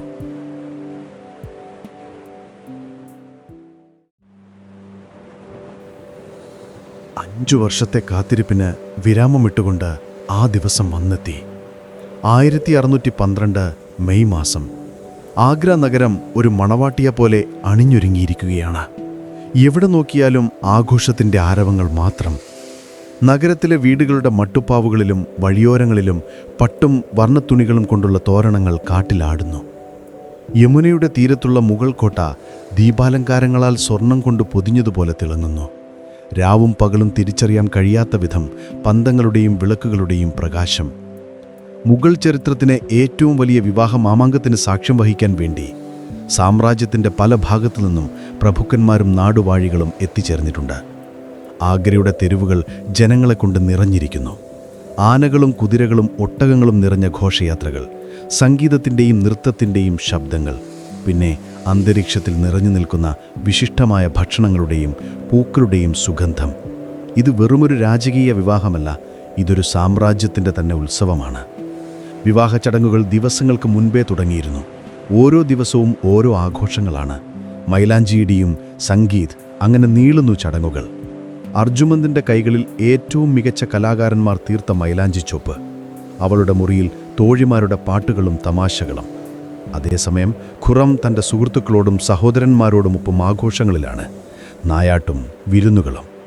എന്നാൽ രണ്ടുപേരുടെയും മനസ്സിൽ തങ്ങൾ ഒരുമിക്കാൻ പോകുന്ന ആ നിമിഷത്തെക്കുറിച്ചുള്ള ചിന്തകൾ മാത്രമാണ്. 5 വർഷത്തെ കാത്തിരിപ്പ് അവരുടെ പ്രണയത്തെ എത്രമാത്രം ആഴമുള്ളതാക്കിയെന്ന് അവർ തിരിച്ചറിയുന്ന നിമിഷങ്ങളായിരുന്നു അത്. ഒടുവിൽ പ്രധാനപ്പെട്ട ആ ദിവസം വന്നെത്തി. ഖുറമിൻ്റെ വിവാഹഘോഷയാത്ര, അതായത് ബരാത്ത്, കൊട്ടാരത്തിൽ നിന്നും പുറപ്പെടുകയാണ്. സങ്കൽപ്പിക്കാൻ കഴിയുന്നതിലും അപ്പുറമായിരുന്നു ആ കാഴ്ച. സ്വർണ്ണ അമ്പാരിയിൽ സർവാഭരണ വിഭൂഷിതനായി ഖുറം ഇരിക്കുന്നു. അവൻ്റെ തലപ്പാവ് അമൂല്യമായ രത്നങ്ങൾ കൊണ്ട് അലങ്കരിച്ചിരിക്കുന്നു. കഴുത്തിൽ മുത്തും മരതകവും ചേർന്ന മാലകൾ. അവൻ്റെ മുഖത്ത് വർഷങ്ങളുടെ കാത്തിരിപ്പ് സഫലമാകുന്നതിൻ്റെ സന്തോഷം തെളിഞ്ഞു കാണാം. മുന്നിലും പിന്നിലുമായി ആയിരക്കണക്കിന് പടയാളികൾ അണിനിരന്നിരിക്കുന്നു. അതിന് പിന്നാലെ പട്ടിൻ്റെ കുടകൾക്ക് കീഴെ പ്രഭുക്കന്മാർ, പിന്നെ അലങ്കരിച്ച ആനകളും കുതിരകളും. വാദ്യമേളങ്ങളുടെ ശബ്ദം ആകാശത്തെ പ്രകമ്പനം കൊള്ളിക്കുന്നു. വഴിയോരങ്ങളിൽ നിൽക്കുന്ന സാധാരണക്കാർ രാജകുമാരൻ്റെ നേർക്ക് പൂക്കളെറിയുന്നു. ഈ ഘോഷയാത്ര അർജുമന്ദിൻ്റെ പിതാവായ ആസിഫ് ഖാൻ്റെ കൊട്ടാരത്തിലേക്കാണ് പോകുന്നത്. അക്കാലത്തെ ഏറ്റവും പ്രൗഢഗംഭീരമായ കൊട്ടാരങ്ങളിൽ ഒന്നായിരുന്നു അത്. ഘോഷയാത്രയെ സ്വീകരിക്കാൻ വേണ്ടി ആസിഫ് ഖാനും കുടുംബവും കൊട്ടാരവാതിൽക്കൽ കാത്തു നിൽക്കുന്നുണ്ട്. അതേസമയം കൊട്ടാരത്തിനകത്ത് അർജുമന്ത് അവസാനവട്ട ഒരുക്കങ്ങളിലാണ്. ചുവന്ന പട്ടുടുപ്പിൽ സ്വർണ്ണനൂലുകൾ കൊണ്ട് തുന്നിച്ചാർത്ത മനോഹരമായ ചിത്രപ്പണികൾ. തല മുതൽ കാലുവരെ അവൾ ആഭരണങ്ങളിൽ മുങ്ങിയിരിക്കുകയാണ്. നെറ്റിയിൽ തിളങ്ങുന്ന മാങ്ടീക്ക, കാതുകളിൽ വലിയ ജിമിക്കുകൾ, കഴുത്തിൽ അടുക്കുകളായി കിടക്കുന്ന നെക്ലേസുകൾ, കൈകളിൽ നിറയെ സ്വർണ്ണവളകൾ. ഒരു അപ്സരസിനെ പോലെ അവൾ സുന്ദരിയായിരിക്കുന്നു. പക്ഷേ അവളുടെ മുഖത്ത് നേരിയ ഒരു പരിഭ്രമമുണ്ട്. വർഷങ്ങളായി മനസ്സിൽ കൊണ്ടു നടന്ന ആ നിമിഷമിത യാഥാർത്ഥ്യമാകാൻ പോകുന്നു. പുറത്തെ ബഹളങ്ങൾ കൂടിക്കൂടി വരുന്നു. ബരാത്ത് എട്ടിക്കഴിഞ്ഞിരിക്കുന്നു. അവളുടെ ഹൃദയമിടിപ്പ് കൂടുന്നു. തോഴിമാർ അവളെ താങ്ങിപ്പിടിച്ച് വിവാഹവേദിയിലേക്ക് കൊണ്ടുപോകുകയാണ്. അവിടെ പണ്ഡിതന്മാരും ഖാസിമാരും പിന്നെ ഇരു കുടുംബത്തിലെയും പ്രധാനപ്പെട്ട വ്യക്തികളും കാത്തിരിക്കുന്നു. ഖുറം അവളെ കാണുന്നത് ആ നിമിഷമാണ്. 5 വർഷം മുൻപ് മീനാ ബസാറിൽ വെച്ച് കണ്ട ആ നിഷ്കളങ്കയായ പെൺകുട്ടിയല്ല ഇപ്പോൾ അവൻ്റെ മുന്നിൽ നിൽക്കുന്നത്. സൗന്ദര്യവും കൗടിയും ഒത്തിണങ്ങിയ ഒരു യുവതി. അവളുടെ മുഖത്ത് നാണത്താൽ ചുവപ്പുരാശി പടർന്നിരിക്കുന്നു. ഖുറമിൻ്റെ കണ്ണുകളിൽ ആരാധനയും പ്രണയവും നിറഞ്ഞു തുളുമ്പുന്നു. വർഷങ്ങളുടെ കാത്തിരിപ്പിന് അർത്ഥം നൽകുന്ന നിമിഷം. പ്രധാന ഖാസി വിവാഹ ചടങ്ങുകൾക്ക് നേതൃത്വം നൽകുന്നു. വിശുദ്ധ ഖുറാനിലെ വചനങ്ങൾ ഉരുവിട്ട് അദ്ദേഹം അവരോട് സമ്മതം ചോദിക്കുന്നു. ഷാസാദ ഖുറം, താങ്കൾ ആസിഫ് ഖാന്റെ മകൾ അർജുമന്ത് ബാനു ബീഗത്തെ ഇത്ര ദീർഘം മഹർ നൽകി ഭാര്യയായി സ്വീകരിക്കാൻ സമ്മതിക്കുന്നുവോ? 3 തവണ ഈ ചോദ്യം ആവർത്തിക്കുന്നു. ഓരോ തവണയും ഉറച്ച ശബ്ദത്തിൽ ഖുറം ഖബൂൽ ഹൈ അഥവാ ഞാൻ സമ്മതിക്കുന്നു എന്ന് മറുപടി പറയുന്നു. പിന്നീട് ഇതേ ചോദ്യം അർജുമന്തിനോടും ചോദിക്കുന്നു. നേർത്ത ശബ്ദത്തിൽ തലകുനിച്ച് അവളും 3 തവണ സമ്മതം മൂടുന്നു. അതോടെ അള്ളാഹുവിൻ്റെയും സദസ്സിനു മുന്നിലും അവർ ഭാര്യാഭർത്താക്കന്മാരായിത്തീരുന്നു. ചടങ്ങുകൾക്ക് ശേഷം ജഹാംഗീർ ചക്രവർത്തി തന്നെ നേരിട്ട് വധൂവരന്മാരെ അനുഗ്രഹിക്കാനെത്തുന്നു. അദ്ദേഹം അർജുമന്തിൻ്റെ തലയിൽ കൈവച്ച് അവളെ തൻ്റെ മരുമകളായി സ്വാഗതം ചെയ്യുന്നു. അമൂല്യമായ സമ്മാനങ്ങൾ കൊണ്ടവർ പൊതിയപ്പെടുന്നു. അതിനുശേഷമാണ് ലോകം കണ്ട ഏറ്റവും വലിയ വിരുന്നുകളിലൊന്ന് ആരംഭിക്കുന്നത്. നൂറുകണക്കിന് തരം വിഭവങ്ങളാണ് അതിഥികൾക്കായി ഒരുക്കിയിരിക്കുന്നത്. പേർഷ്യയിൽ നിന്നും തുർക്കിയിൽ നിന്നും മധ്യേഷ്യയിൽ നിന്നുമുള്ള പാചകക്കാർ ദിവസങ്ങളോളം അധ്വാനിച്ചുണ്ടാക്കിയ ഭക്ഷണങ്ങൾ, കുങ്കുമപ്പൂവിട്ട ബിരിയാണികൾ, പലതരം കബാബുകൾ, ഇറച്ചിക്കറികൾ, പനീർ കൊണ്ടുള്ള വിഭവങ്ങൾ, പല നിറത്തിലും രുചിയിലുമുള്ള മധുരപലഹാരങ്ങൾ, പഴച്ചാറുകൾ. സ്വർണത്തിൻ്റെയും വെള്ളിയുടെയും പാത്രങ്ങളിലാണ് ഭക്ഷണം വിളമ്പുന്നത്. സംഗീതവും നൃത്തവും വിരുന്നിന് കൊഴുപ്പേകുന്നു. സാമ്രാജ്യത്തിലെ ഏറ്റവും മികച്ച നർത്തകരും ഗായകരും തങ്ങളുടെ കഴിവുകൾ പ്രകടിപ്പിക്കുന്നു. ഈ ആഘോഷങ്ങൾ ഒരാഴ്ചയോളം നീണ്ടുനിന്നു എന്നാണ് ചരിത്രം പറയുന്നത്. ഈ വിവാഹത്തിന് എത്ര പണം ചെലവഴിച്ചു എന്നതിന് കൃത്യമായ കണക്കുകളില്ലെങ്കിലും മുഗൾ ഖജനാവിലെ നല്ലൊരു ഭാഗം തന്നെ അതിനായി ഉപയോഗിച്ചുവെന്നും ചില പ്രഭുക്കന്മാർ വിവാഹ സമ്മാനങ്ങൾ വാങ്ങാൻ വേണ്ടി കടം വാങ്ങുക വരെ ചെയ്തുവെന്നും കഥകളുണ്ട്. വിവാഹത്തിൻ്റെ ആദ്യ നാളുകളിലൊന്നിൽ ഖുറം തൻ്റെ പ്രിയതമയ്ക്ക് ഒരു പുതിയ പേര് നൽകുന്നു. അർജുമന്ദ് ബാനു ബീഗം എന്ന പേരുമാറ്റി അവൻ അവളെ മുംതാസ് ബഹൽ എന്ന് വിളിക്കുന്നു. കൊട്ടാരത്തിലെ ഏറ്റവും പ്രിയപ്പെട്ടവൾ, അല്ലെങ്കിൽ കൊട്ടാരത്തിൻ്റെ തിരഞ്ഞെടുക്കപ്പെട്ട രത്നം എന്നൊക്കെയാണ് ആ പേരിനർത്ഥം. ആ പേര് വെറുമൊരു വിളിയായിരുന്നില്ല, അത് ഖുറമിന് അവളോടുള്ള അടങ്ങാത്ത സ്നേഹത്തിൻ്റെ പ്രഖ്യാപനമായിരുന്നു. മുഗൾ കൊട്ടാരത്തിൽ പല രാജ്ഞിമാരുമുണ്ടാകാം, പക്ഷേ തൻ്റെ ഹൃദയത്തിലെ ഒരേയൊരു രാജ്ഞി അവളായിരിക്കുമെന്ന് അവൻ ലോകത്തോട് പറയുകയായിരുന്നു. അതോടൊപ്പം അവൻ അവൾക്ക് മുംതാസ് മഹൽ ബീഗം എന്ന സ്ഥാനപ്പേരും നൽകി. ഇത് കൊട്ടാരത്തിലെ മറ്റെല്ലാ സ്ത്രീകളെക്കാളും ഉയർന്ന പദവിയാണ് അവൾക്ക് നൽകിയത്, ഖുറമിൻ്റെ ആദ്യ ഭാര്യയായ കന്ദഹാരി ബീഗത്തേക്കാൾ പോലും. ഈയൊരു പ്രവൃത്തിയിലൂടെ ഖുറമിൻ്റെ ജീവിതത്തിൽ മുംതാസിൻ്റെ സ്ഥാനം എന്തായിരിക്കുമെന്ന് എല്ലാവർക്കും വ്യക്തമായി. വിവാഹഘോഷങ്ങൾ അവസാനിക്കുമ്പോൾ മുംതാസ് തൻ്റെ ഭർത്താവിൻ്റെ കൊട്ടാരത്തിലേക്ക് താമസം മാറുന്നു. ജനിച്ചു വളർന്ന വീടും മാതാപിതാക്കളെയും വിട്ടുപോകുമ്പോഴുള്ള വേദനയുണ്ടെങ്കിലും താൻ സ്നേഹിക്കുന്ന പുരുഷനോടൊപ്പം ഒരു പുതിയ ജീവിതം തുടങ്ങുന്നതിൻ്റെ സന്തോഷം അവളുടെ മുഖത്തുണ്ട്. ഖുറം അവൾക്ക് വേണ്ടി ഒരു കൊട്ടാരം തന്നെ ഒരുക്കിയിരുന്നു. മനോഹരമായ പൂന്തോട്ടങ്ങളും ജലധാരകളും വെണ്ണക്കല്ല് തരകളുമുള്ള ഒരു സ്വർഗം. അവിടെ അവരുടെ ജീവിതം ആരംഭിക്കുകയാണ്. വർഷങ്ങളുടെ കാത്തിരിപ്പ് അവസാനിച്ചു. ആകാശത്തിലെ ഗ്രഹങ്ങൾ ഒടുവിൽ കനിഞ്ഞു. ആഗ്രയിലെ മീനാ ബസാറിൽ വെച്ച് ഒരു സ്ഫടിക കഷ്ണം വിൽക്കാൻ മടിച്ച പെൺകുട്ടി ഇന്ന് ഒരു സാമ്രാജ്യത്തിൻ്റെ ഭാവി ചക്രവർത്തിയുടെ ഹൃദയം കവർന്ന രാജ്ഞിയായി മാറിയിരിക്കുന്നു. അവരുടെ പ്രണയകഥയുടെ യഥാർത്ഥ അധ്യായങ്ങൾ തുടങ്ങുന്നത് ഇവിടെ നിന്നാണ്.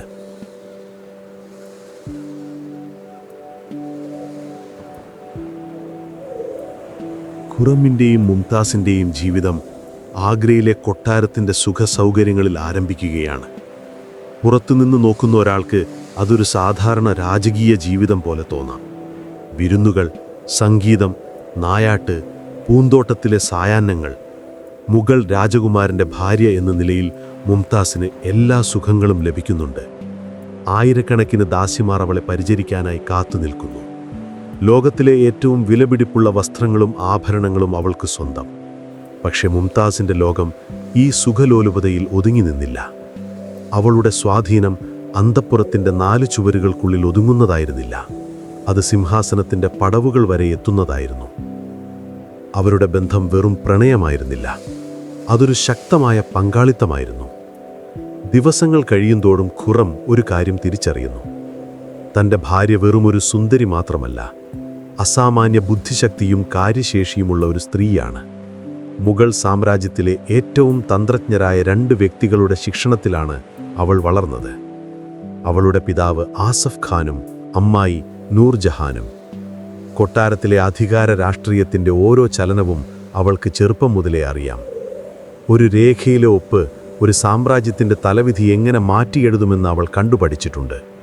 അതുകൊണ്ട് ഖുറം ഭരണപരമായ കാര്യങ്ങളിൽ സംശയങ്ങൾ വരുമ്പോൾ തൻ്റെ പ്രിയതമയോട് അഭിപ്രായം ചോദിക്കാൻ തുടങ്ങുന്നു. തുടക്കത്തിൽ അതൊരു സാധാരണ സംഭാഷണം മാത്രമായിരുന്നു. എന്നാൽ മുംതാസിൻ്റെ കാഴ്ചപ്പാടുകളും നിർദ്ദേശങ്ങളും എത്രത്തോളം മൂർച്ചയുള്ളതാണെന്ന് അവൻ പതിയെ തിരിച്ചറിഞ്ഞു. അവൾക്ക് പ്രശ്നങ്ങളെ പല കോണുകളിൽ നിന്ന് കാണാൻ കഴിയുന്നുണ്ടായിരുന്നു. ഒരു പുരുഷൻ്റെ കണ്ണിൽപ്പെടാത്ത പല ചെറിയ കാര്യങ്ങളും അവളുടെ ശ്രദ്ധയിൽപ്പെടുന്നുണ്ടായിരുന്നു. താമസിയാതെ ഇതൊരു പതിവായി മാറുന്നു. എല്ലാ ദിവസവും രാത്രി ഔദ്യോഗിക കാര്യങ്ങളെല്ലാം കഴിഞ്ഞ് ഖുറം അവളുടെ മുറിയിലേക്ക് വരുന്നു. അന്നത്തെ ദിവസത്തെ പ്രധാന സംഭവങ്ങൾ, മന്ത്രിമാരുമായുള്ള കൂടിക്കാഴ്ചകൾ, പ്രവിശ്യകളിൽ നിന്നുള്ള റിപ്പോർട്ടുകൾ, അങ്ങനെയെല്ലാം അവൻ അവളുമായി പങ്കുവയ്ക്കുന്നു. മുംതാസ് എല്ലാം ശ്രദ്ധയോടെ കേൾക്കുന്നു. ചിലപ്പോൾ അവളൊരു സംശയം ചോദിക്കും, മറ്റു ചിലപ്പോൾ ഒരു പുതിയ ആശയം മുന്നോട്ട് വയ്ക്കും. അവളുടെ ഉപദേശങ്ങൾ പലപ്പോഴും ഖുറമിന് ശരിയായ തീരുമാനമെടുക്കാൻ സഹായിച്ചു. ഏതു ഉദ്യോഗസ്ഥനെയാണ് വിശ്വസിക്കേണ്ടത്, ആരുടെ വാക്കുകളിലാണ് ചതി ഒളിഞ്ഞിരിക്കുന്നത്, ഒരു പ്രത്യേക നിയമം ജനങ്ങളെ എങ്ങനെ ബാധിക്കും എന്നൊക്കെ അവർക്ക് കൃത്യമായി പറയാൻ കഴിഞ്ഞിരുന്നു. ഖുറം അവളെ തൻ്റെ ഏറ്റവും വിശ്വസ്തയായ ഉപദേശികയായി കാണാൻ തുടങ്ങി. പലപ്പോഴും തൻ്റെ മന്ത്രിമാരോട് പോലും പറയാത്ത രഹസ്യങ്ങൾ അവൻ അവളുമായി പങ്കുവച്ചു. അവളിലുള്ള വിശ്വാസം എത്രത്തോളം ഉണ്ടായിരുന്നു എന്നതിന് ചരിത്രത്തിൽ വ്യക്തമായ ഒരു തെളിവുണ്ട്. ഖുറം അവൾക്ക് ഒരു പ്രത്യേക അധികാരം നൽകുന്നു. മുഹർ ഉസാഹ് എന്നറിയപ്പെടുന്ന ഔദ്യോഗിക മുദ്രയുടെ സൂക്ഷിപ്പുകാരിയായി അവൻ അവളെ നിയമിക്കുന്നു. ഇതൊരു ചെറിയ കാര്യമല്ല. മുഗൾ സാമ്രാജ്യത്തിൽ രാജകീയ ഉത്തരവുകൾ പുറപ്പെടുവിക്കാൻ ഉപയോഗിക്കുന്ന ഏറ്റവും പ്രധാനപ്പെട്ട മുദ്രയാണത്. ചക്രവർത്തിയുടെ മുദ്ര കഴിഞ്ഞാൽ പിന്നെ ഏറ്റവും അധികാരമുള്ള മുദ്ര. ആ മുദ്ര പതിഞ്ഞാൽ മാത്രമേ ഒരു ഉത്തരവിന് നിയമസാധുത ലഭിക്കുകയുള്ളൂ. സാധാരണയായി ഏറ്റവും വിശ്വസ്തനായ ഒരു മന്ത്രിയോ അല്ലെങ്കിൽ പ്രധാനമന്ത്രിയോ ആണ് ഈ മുദ്രയുടെ സൂക്ഷിപ്പുകാരനാകുന്നത്. എന്നാൽ ഖുറം ആ സ്ഥാനം നൽകിയത് തൻ്റെ പ്രിയപ്പെട്ട ഭാര്യയ്ക്കാണ്. ഇതിനർത്ഥം ഓരോ ഔദ്യോഗിക രേഖയും നിയമമാകുന്നതിന് മുൻപ് അത് മുംതാസിൻ്റെ കണ്ണിലൂടെ കടന്നു പോകണം എന്നായിരുന്നു. അവളുടെ അറിവോ സമ്മതമോ ഇല്ലാതെ ഒരു തീരുമാനവും എടുക്കാൻ കഴിയില്ല. ഒരു സ്ത്രീക്ക്, അതും രാജ്ഞിയല്ലാത്ത ഒരു രാജകുമാരൻ്റെ ഭാര്യയ്ക്ക് ഇത്രയും വലിയൊരു അധികാരം ലഭിക്കുന്നത് മുഗൾ ചരിത്രത്തിൽ തന്നെ ഒരുപക്ഷെ ആദ്യമായിട്ടായിരിക്കാം. ഇത് കൊട്ടാരത്തിലെ പല പ്രമുഖരെയും അത്ഭുതപ്പെടുത്തി. എന്നാൽ ഖുറമിന് അതിൽ യാതൊരു സംശയവുമില്ലായിരുന്നു. കാരണം അവൻ്റെ മനസ്സ് വായിക്കാൻ കഴിയുന്ന ഒരേയൊരു വ്യക്തി അവളായിരുന്നു. മുംതാസ് ഈ അധികാരം ഒരിക്കലും ദുരുപയോഗം ചെയ്യുന്നില്ല. അവൾ നൂർജഹാനെ പോലെ ഒരു അധികാര കേന്ദ്രമായി മാറാൻ ശ്രമിക്കുന്നില്ല. നൂർജഹാൻ സാമ്രാജ്യത്തിൻ്റെ രാഷ്ട്രീയത്തിൽ നേരിട്ടിടപെടുകയും സ്വന്തമായി കൽപ്പനകൾ പുറപ്പെടുവിക്കുകയും സ്വന്തം പേരിൽ നാണയങ്ങൾ ഇറക്കുക വരെ ചെയ്തിരുന്നു. എന്നാൽ മുംതാസിൻ്റെ പ്രവർത്തന ശൈലി തികച്ചും വ്യത്യസ്തമാണ്. അവൾ എപ്പോഴും തിരശീലയ്ക്ക് പിന്നിൽ നിന്നുകൊണ്ട് തൻ്റെ ഭർത്താവിൻ്റെ നിഴലായി പ്രവർത്തിക്കുന്നു. ഖുറമിൻ്റെ തീരുമാനങ്ങളെ അവൾ സ്വാധീനിക്കുന്നു. പക്ഷേ അവസാന വാക്കെപ്പോഴും അവൻ്റേതായിരിക്കാൻ അവൾ ശ്രദ്ധിച്ചിരുന്നു. ഇത് ഖുറമിൻ്റെ ആത്മവിശ്വാസം വർദ്ധിപ്പിക്കുന്നു. തനിക്ക് പിന്നിൽ പാറ പോലെ ഉറച്ചു നിൽക്കുന്ന ഒരു ശക്തിയുണ്ടെന്ന ബോധ്യം അവനെ കൂടുതൽ മികച്ച ഭരണാധികാരിയാക്കാൻ സഹായിക്കുന്നു. അവളുടെ സ്വാധീനം വെറും ഭരണകാര്യങ്ങളിൽ ഒതുങ്ങുന്നില്ല. സാധാരണ ജനങ്ങളുടെ കാര്യങ്ങളിലും അവൾ അതീവ ശ്രദ്ധാലുവായിരുന്നു. എല്ലാ ദിവസവും രാവിലെ കൊട്ടാരത്തിലെത്തുന്ന പാവപ്പെട്ട സ്ത്രീകളുടെയും വിധവകളുടെയും പരാതികൾ കേൾക്കാൻ അവൾ സമയം കണ്ടെത്തുന്നു. പലപ്പോഴും ഭർത്താക്കന്മാർ നഷ്ടപ്പെട്ട, ജീവിക്കാൻ യാതൊരു മാർഗവുമില്ലാത്ത സ്ത്രീകളാണ് സഹായം ചോദിച്ചെത്തുന്നത്. മുംതാസ് അവരുടെ കഥകൾ ക്ഷമയോടെ കേൾക്കുന്നു. അർഹരായവർക്ക് പെൻഷൻ ഏർപ്പാടാക്കി കൊടുക്കുന്നു. ചിലരുടെ പെൺമക്കളുടെ വിവാഹം നടത്തിക്കൊടുക്കാൻ സാമ്പത്തികമായി സഹായിക്കുന്നു. മറ്റു ചിലർക്ക് ചെറിയ കച്ചവടങ്ങൾ തുടങ്ങാൻ ആവശ്യമായ പണം നൽകുന്നു. നീതി നിഷേധിക്കപ്പെട്ട ആരെങ്കിലും അവളുടെ മുന്നിലെത്തിയാൽ അവൾ ഖുറമിനോട് സംസാരിച്ച് അവർക്ക് നീതി ഉറപ്പാക്കി കൊടുക്കുന്നു. ഇതവളെ ജനങ്ങൾക്കിടയിൽ വളരെ പ്രിയപ്പെട്ടവളാക്കി മാറ്റി.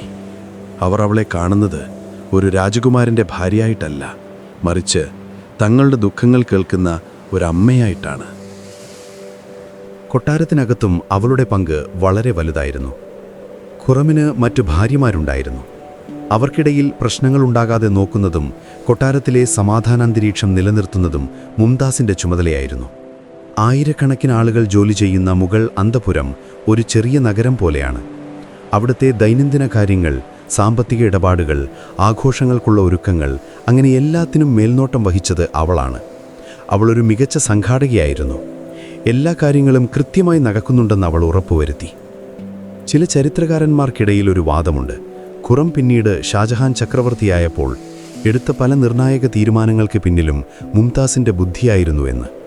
ഉദാഹരണത്തിന്, പല പ്രവിശ്യകളിലേക്കും ഗവർണർമാരെ നിയമിക്കുമ്പോൾ ആരുടെയൊക്കെ പേരുകളാണ് പരിഗണിക്കേണ്ടതെന്ന് അവൾ ഖുറമിന് ഉപദേശം നൽകിയിരുന്നു. കുടുംബത്തിനുള്ളിലെ സ്വത്ത് തർക്കങ്ങൾ പരിഹരിക്കുന്നതിലും അവളൊരു മധ്യസ്ഥയായി പ്രവർത്തിച്ചു. അവളുടെ വാക്കിന് എല്ലാവരും വില കൽപ്പിച്ചിരുന്നു. കാരണം അവൾ ഒരിക്കലും സ്വാർത്ഥ താൽപ്പര്യങ്ങൾക്ക് വേണ്ടി സംസാരിച്ചിരുന്നില്ല. അവളുടെ ഓരോ പ്രവൃത്തിയും ഒന്നുകിൽ ഖുറമിൻ്റെ നല്ലതിനു വേണ്ടിയായിരുന്നു, അല്ലെങ്കിൽ മുഗൾ സാമ്രാജ്യത്തിൻ്റെ ഭാവിക്ക് വേണ്ടിയായിരുന്നു. അങ്ങനെ മീനാ ബസാറിലെ ആ കൗമാരക്കാരി ഖുറമിൻ്റെ ജീവിതത്തിൽ മാത്രമല്ല, മുഗൾ സാമ്രാജ്യത്തിൻ്റെ ചരിത്രത്തിലും പതിയെ തൻ്റെ ഇടം കണ്ടെത്തുകയായിരുന്നു. അവളൊരു നിഴൽ രാജ്ഞിയെപ്പോലെയായിരുന്നു. ഔദ്യോഗികമായി കിരീടം വച്ചിട്ടില്ലെങ്കിലും അവളുടെ സ്വാധീനം എല്ലായിടത്തും ദൃശ്യമായിരുന്നു. ഖുറമിൻ്റെ ശക്തിയും മുംതാസിൻ്റെ ബുദ്ധിയും ഒന്നിച്ചപ്പോൾ അതൊരു അജേയമായ കൂട്ടുകെട്ടായി മാറി. ആഗ്ര കോട്ടയുടെ ചുവരുകൾക്കുള്ളിൽ ആ പ്രണയം ഒരു സാമ്രാജ്യത്തിൻ്റെ ഗതി നിർണ്ണയിക്കുകയായിരുന്നു.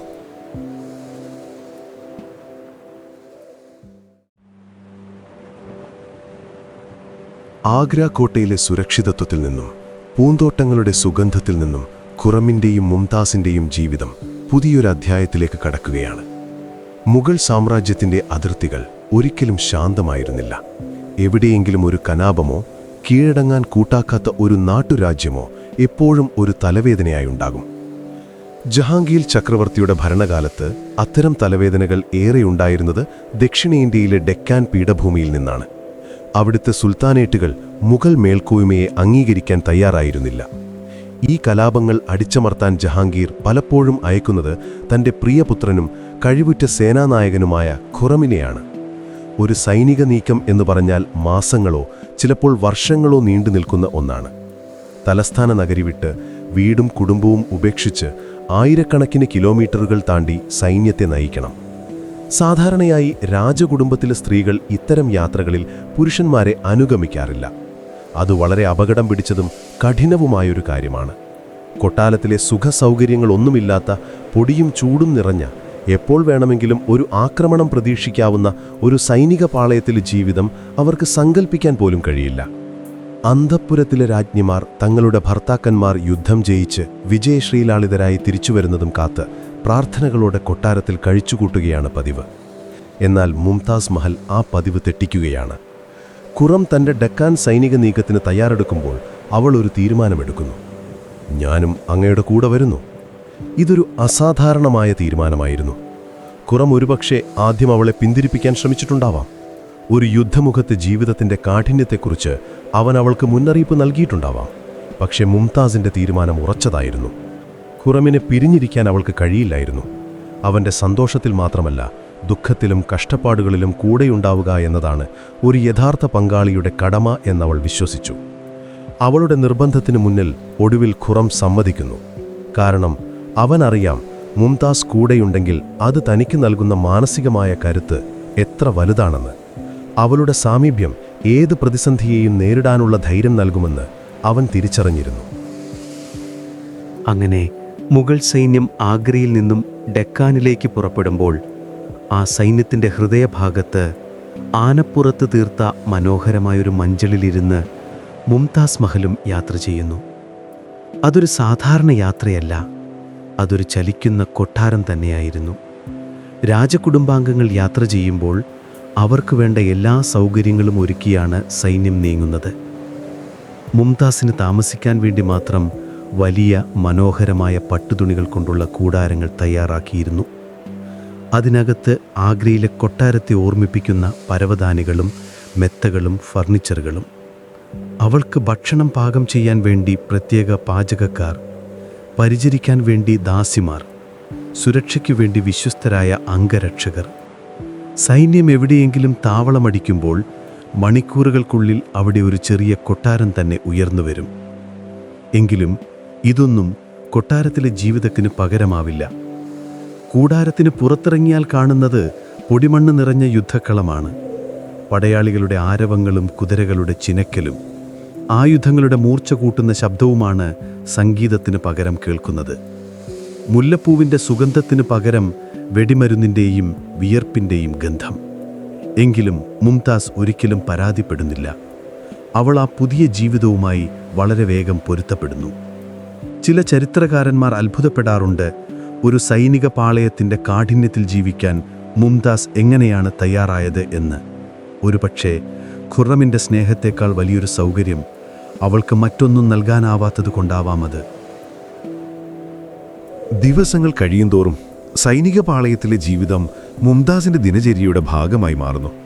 പകൽ സമയങ്ങളിൽ ഖുറം തൻ്റെ സേനാധിപന്മാരുമായി യുദ്ധതന്ത്രങ്ങൾ മെനയുന്ന തിരക്കിലായിരിക്കും. ആ സമയത്ത് മുംതാസ് വെറുതെ ഇരിക്കുന്നില്ല. അവൾ തൻ്റെ കൂടാരത്തിനകത്തെ കൊട്ടാരത്തിൻ്റെ ഭരണം നടത്തുന്നു, ദാസിമാരുടെ കാര്യങ്ങൾ നോക്കുന്നു, അടുക്കളയിലെ മേൽനോട്ടം വഹിക്കുന്നു. അതോടൊപ്പം യുദ്ധത്തിൽ പരിക്കേറ്റ പടയാളികളുടെ കുടുംബങ്ങൾക്ക് സഹായം എത്തിക്കാനും അവൾ ശ്രദ്ധിക്കുന്നു.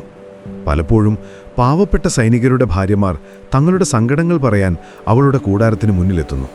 അവൾ അവരെ ആശ്വസിപ്പിക്കുകയും അവർക്ക് വേണ്ട സഹായങ്ങൾ നൽകുകയും ചെയ്യുന്നു. ഇതവളെ സൈനികർക്കിടയിലും പ്രിയപ്പെട്ടവളാക്കി മാറ്റുന്നു.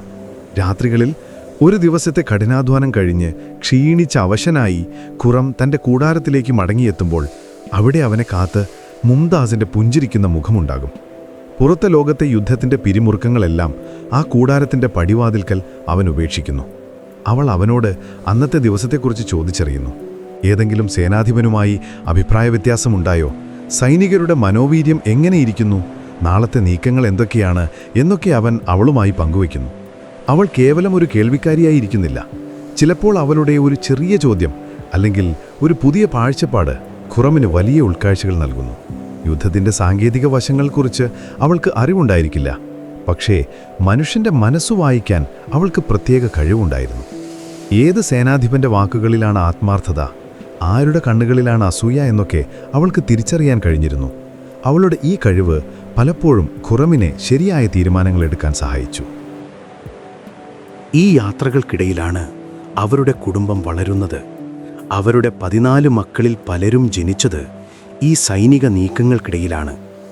കൊട്ടാരത്തിലെ സുരക്ഷിതമായ പ്രസവമുറികളിലല്ല, മറിച്ച് ലക്ഷക്കണക്കിന് സൈനികർ തമ്പടിച്ചിരിക്കുന്ന, എപ്പോഴും അപകടം പതിയിരിക്കുന്ന ഒരു പാളയത്തിലെ കൂടാരത്തിനുള്ളിലാണ് മുംതാസ് തൻ്റെ കുഞ്ഞുങ്ങൾക്ക് ജന്മം നൽകിയത്.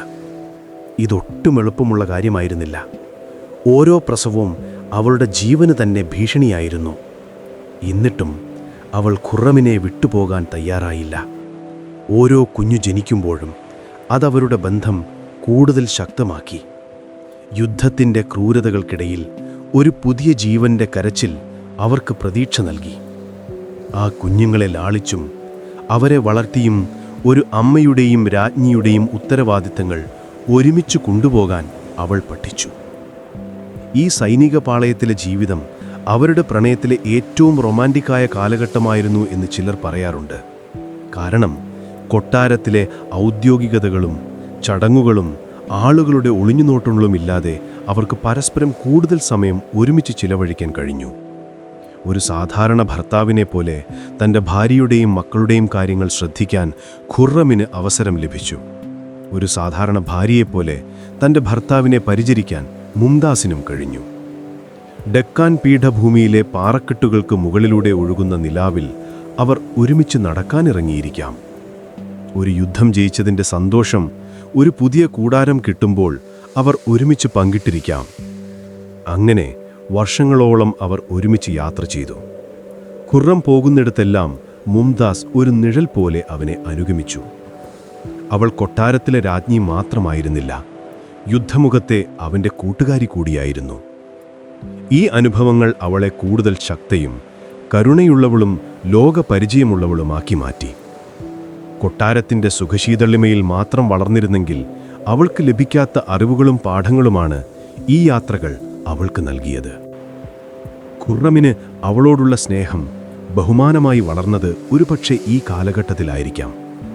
തൻ്റെ സുഖങ്ങൾ ഉപേക്ഷിച്ച് തനിക്ക് വേണ്ടി ഏത് കഷ്ടപ്പാടും സഹിക്കാൻ തയ്യാറായ ആ സ്ത്രീയേക്കാൾ വലുതായി ഈ ലോകത്ത് മറ്റൊന്നുമില്ലെന്ന് അവൻ തിരിച്ചറിഞ്ഞു.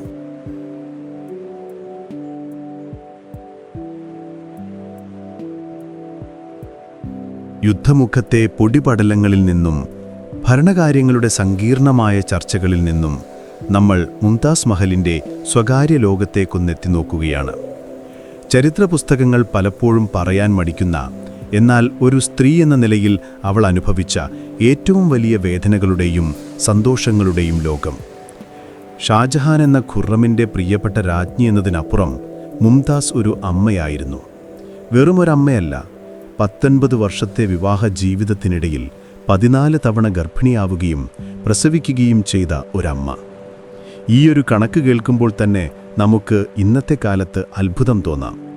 അവളുടെ ജീവിതത്തിൻ്റെ ഭൂരിഭാഗം സമയവും അവൾ ഒന്നുകിൽ ഗർഭിണിയായിരുന്നു, അല്ലെങ്കിൽ ഒരു പ്രസവത്തിൻ്റെ ക്ഷീണത്തിൽ നിന്നും അടുത്ത ഗർഭത്തിലേക്ക് ശരീരം തയ്യാറെടുക്കുകയായിരുന്നു.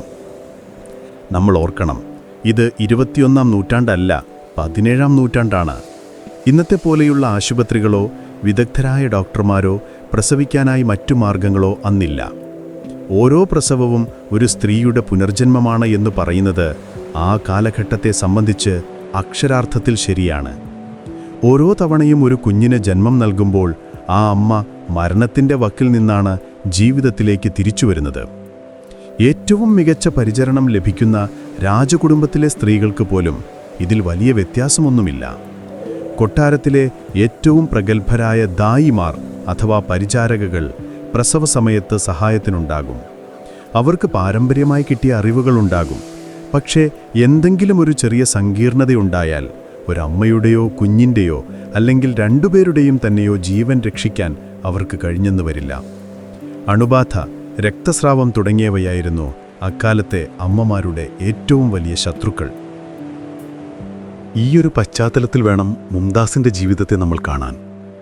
14 തവണ അവൾ ഈ മരണക്കളിയെ അതിജീവിച്ചു. ഓരോ പ്രസവവും അവളുടെ ശരീരത്തിലേൽപ്പിച്ച ആഘാതം എത്ര വലുതായിരിക്കും.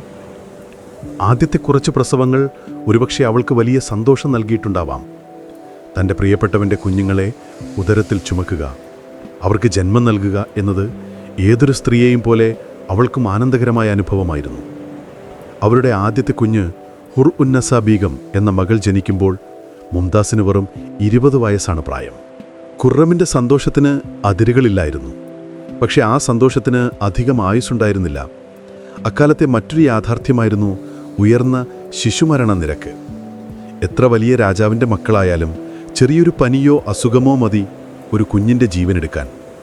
മുംതാസിൻ്റെ ആദ്യത്തെ മകൾ 3-ാം വയസ്സിൽ മരിച്ചുപോയി. ഒരമ്മയ്ക്ക് താങ്ങാനാവുന്നതിലും അപ്പുറമായിരുന്നു ആ വേദന. പക്ഷേ ആ ദുഃഖത്തിൽ തളർന്നിരിക്കാൻ അവൾക്ക് സമയം കിട്ടുന്നില്ല. കാരണം അപ്പോഴേക്കും അവൾ വീണ്ടും ഗർഭിണിയായിരുന്നു. അതൊരു തുടർക്കഥ പോലെയായി.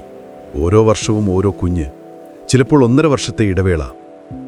ജഹനാര, ദാരാഷിക്കോ, ഷാഷുജ, റോഷനാര, ഔറംഗസേബ്, മുറാദ് ബക്ഷ്, അങ്ങനെ ആ പട്ടിക നീളുന്നു. മുഗൾ സാമ്രാജ്യത്തിൻ്റെ ഭാവി നിർണയിച്ച പലരും അവളുടെ ഗർഭപാത്രത്തിൽ നിന്നാണ് വന്നത്. ഒരു രാജ്ഞി എന്ന നിലയിൽ സാമ്രാജ്യത്തിന് ഒരാൺകുഞ്ഞിനെ, ഒരു പിൻഗാമിയെ നൽകുക എന്നത് അവരുടെ ഏറ്റവും വലിയ കടമകളിലൊന്നായി സമൂഹം കണ്ടിരുന്നു. എന്നാൽ ഖുർറമിനെ സംബന്ധിച്ചിടത്തോളം അതാണോ പെണ്ണോ എന്ന വ്യത്യാസമില്ലായിരുന്നു. അവന് തൻ്റെ ഓരോ കുഞ്ഞും പ്രിയപ്പെട്ടതായിരുന്നു. എന്നാൽ മുംതാസിൻ്റെ ശരീരത്തിന് അതൊരു വലിയ ഭാരമായിരുന്നു. ഓരോ പ്രസവം കഴിയുമ്പോഴും പൂർണ്ണമായി ആരോഗ്യം വീണ്ടെടുക്കാൻ അതിന് സമയം ലഭിക്കുന്നില്ല. അടുത്ത ഗർഭധാരണം അതിനു മുൻപേ സംഭവിക്കുന്നു. ഈ തുടർച്ചയായ ഗർഭധാരണങ്ങൾക്കിടയിലും അവൾ തൻ്റെ മറ്റുത്തരവാദിത്തങ്ങളിൽ നിന്നൊന്നും ഒഴിഞ്ഞു മാറുന്നില്ല. നമ്മൾ മുന്നേ കണ്ടതുപോലെ അവൾ ഖുറമിനോടൊപ്പം സൈനിക യാത്രകളിൽ പങ്കെടുക്കുന്നു. ഒരു ഗർഭിണിയായ സ്ത്രീ ദുർഘടമായ വഴികളിലൂടെ കുലുങ്ങുന്ന മഞ്ചലിലിരുന്ന് മാസങ്ങളോളം യാത്ര ചെയ്യുന്നതിനെക്കുറിച്ചൊന്ന് ആലോചിച്ച് നോക്കൂ. സൈനിക പാളയത്തിലെ അസൗകര്യങ്ങൾ, ഭക്ഷണത്തിലെ മാറ്റങ്ങൾ, കാലാവസ്ഥയുടെ കാഠിന്യം, ഇതെല്ലാം ഒരു ഗർഭിണിയുടെ ശരീരത്തെ എത്രത്തോളം മോശമായി ബാധിക്കാം. എന്നിട്ടും അവൾ ഖുർറമിൻ്റെ കൂടെ നിന്നു. ഭരണകാര്യങ്ങളിൽ അവൾ അവനെ സഹായിക്കുന്നത് തുടർന്നു. പാവപ്പെട്ടവരുടെ പരാതികൾ കേട്ടു. ഒരമ്മ എന്ന നിലയിലും ഒരു രാജ്ഞി എന്ന നിലയിലുമുള്ള കടമകൾ അവൾ ഒരുമിച്ച് കൊണ്ടുപോയി. ഒരുപക്ഷേ ഇത്രയധികം തിരക്കുകൾക്കിടയിൽ അവൾക്ക് സ്വന്തം ആരോഗ്യത്തെക്കുറിച്ച് ചിന്തിക്കാൻ സമയം കിട്ടിയിട്ടുണ്ടാവില്ല. അല്ലെങ്കിൽ തൻ്റെ ശരീരം നൽകുന്ന അപകട സൂചനകളെ അവൾ അവഗണിച്ചിട്ടുണ്ടാവാം. ചരിത്രകാരന്മാർക്കിടയിൽ ഒരു ചോദ്യം പലപ്പോഴും ഉയരാറുണ്ട്. എന്തുകൊണ്ടാണ് ഷാജഹാൻ തൻ്റെ പ്രിയതമയെ ഇത്രയധികം സ്നേഹിച്ചിട്ടും അവളുടെ ആരോഗ്യത്തെക്കുറിച്ച് ചിന്തിക്കാതിരുന്നത്? തുടർച്ചയായ ഗർഭധാരണങ്ങൾ അവളുടെ ജീവന് ആപത്താണെന്ന് അവൻ എന്തുകൊണ്ട് തിരിച്ചറിഞ്ഞില്ല? ഇതിന് പല ഉത്തരങ്ങൾ പറയാൻ ശ്രമിക്കാറുണ്ട്. ഒന്നാമതായി അക്കാലത്തെ സാമൂഹിക സാഹചര്യങ്ങൾ. കൂടുതൽ മക്കളുണ്ടാകുന്നത് ഒരു ഐശ്വര്യമായിട്ടാണ് അന്ന് കണ്ടിരുന്നത്. ജനന നിയന്ത്രണ മാർഗങ്ങളെക്കുറിച്ച് കാര്യമായ അറിവുകളൊന്നും അന്നുണ്ടായിരുന്നില്ല. രണ്ടാമതായി, മുഗൾ രാജവംശത്തിൻ്റെ ഭാവി സുരക്ഷിതമാക്കാൻ ഒരുപാട് പുത്രന്മാരുണ്ടായിരിക്കുന്നത് നല്ലതാണെന്ന് അവർ കരുതിയിരിക്കാം. കാരണം യുദ്ധങ്ങളിലും അസുഖങ്ങളിലും പെട്ട് രാജകുമാരന്മാർ ചെറുപ്പത്തിലേ മരിച്ചു പോകാനുള്ള സാധ്യത കൂടുതലാണ്. കൂടുതൽ ആൺമക്കളുണ്ടെങ്കിൽ സിംഹാസനത്തിന് അവകാശികളില്ലാതെ വരില്ല. പക്ഷേ ഇതിനെല്ലാം അപ്പുറം ഒരുപക്ഷെ അവർക്കിടയിലുണ്ടായിരുന്ന തീവ്രമായ പ്രണയം തന്നെയായിരിക്കാം ഒരു കാരണം.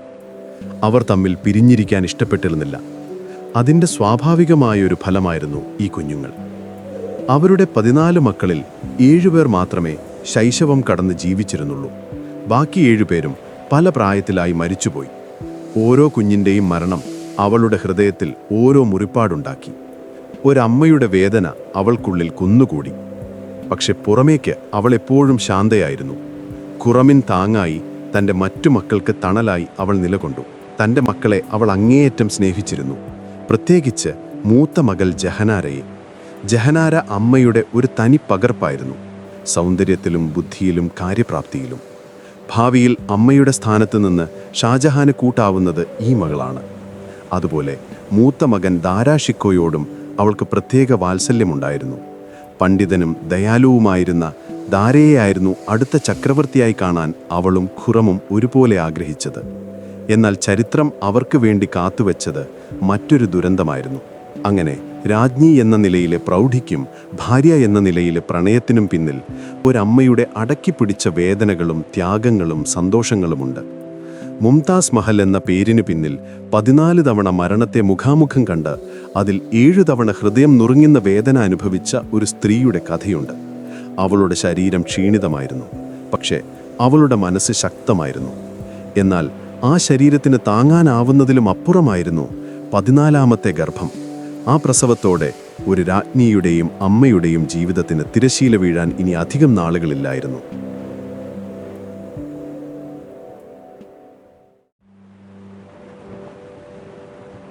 വർഷം 1631.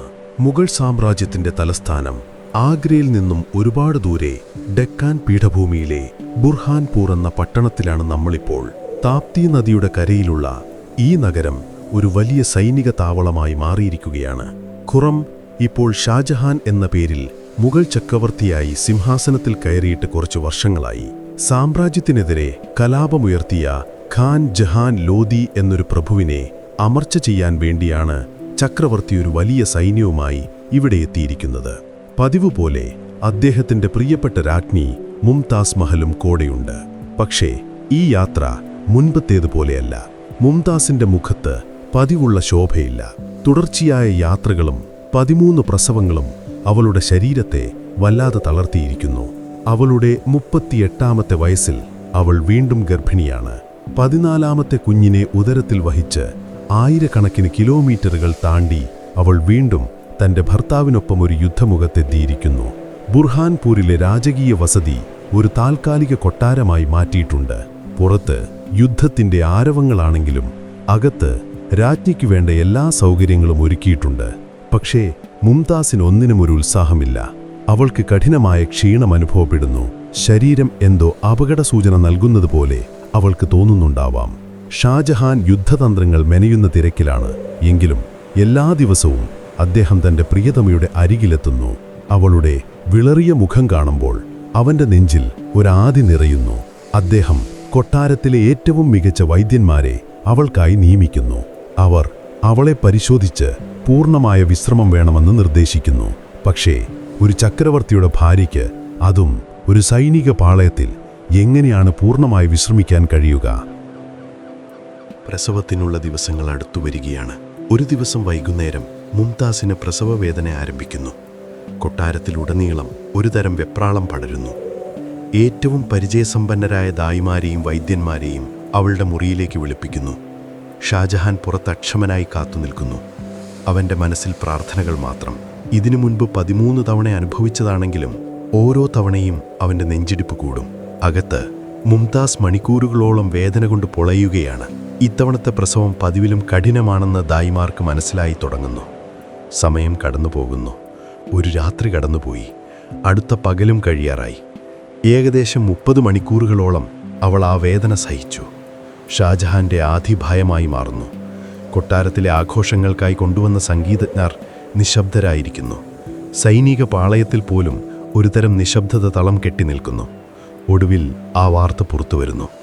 മുംതാസ് ഒരു പെൺകുഞ്ഞിന് ജന്മം നൽകിയിരിക്കുന്നു. ഗൗഹർ ആരാ ബീഗം എന്നവൾക്ക് പേരിട്ടു. കുഞ്ഞ് ആരോഗ്യവതിയാണ്. വാർത്ത കേട്ട് ഷാജഹാൻ ഒരു നിമിഷം ആശ്വസിക്കുന്നു. എന്നാൽ ആ ആശ്വാസത്തിന് അധികം ആയുസ്സുണ്ടായിരുന്നില്ല. രണ്ടാമത്തെ വാർത്തയും പിന്നാലെ എത്തി. രാജ്ഞിയുടെ നില വളരെ മോശമാണ്. പ്രസവത്തെ തുടർന്നുണ്ടായ കഠിനമായ രക്തസ്രാവം നിലയ്ക്കുന്നില്ല.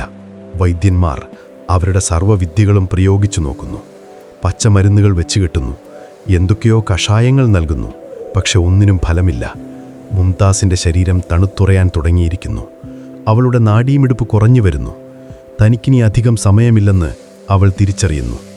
തൻ്റെ അന്ത്യമടുത്തെന്ന് മനസ്സിലാക്കിയവൾ അവസാനമായി തൻ്റെ ഭർത്താവിനെ ഒരു നോക്ക് കാണണമെന്ന് ആവശ്യപ്പെടുന്നു. ഷാജഹാൻ വിറയ്ക്കുന്ന കാലടികളോടെ അവളുടെ മുറിയിലേക്ക് കടക്കുന്നു. അദ്ദേഹം കാണുന്ന കാഴ്ച അവൻ്റെ ഹൃദയം തകർക്കുന്നതായിരുന്നു. വെളുത്ത വിരിപ്പിൽ വിളറി വെളുത്ത മുഖവുമായി തളർന്നു കിടക്കുകയാണ് അവൻ്റെ പ്രിയപ്പെട്ട മുംതാസ്.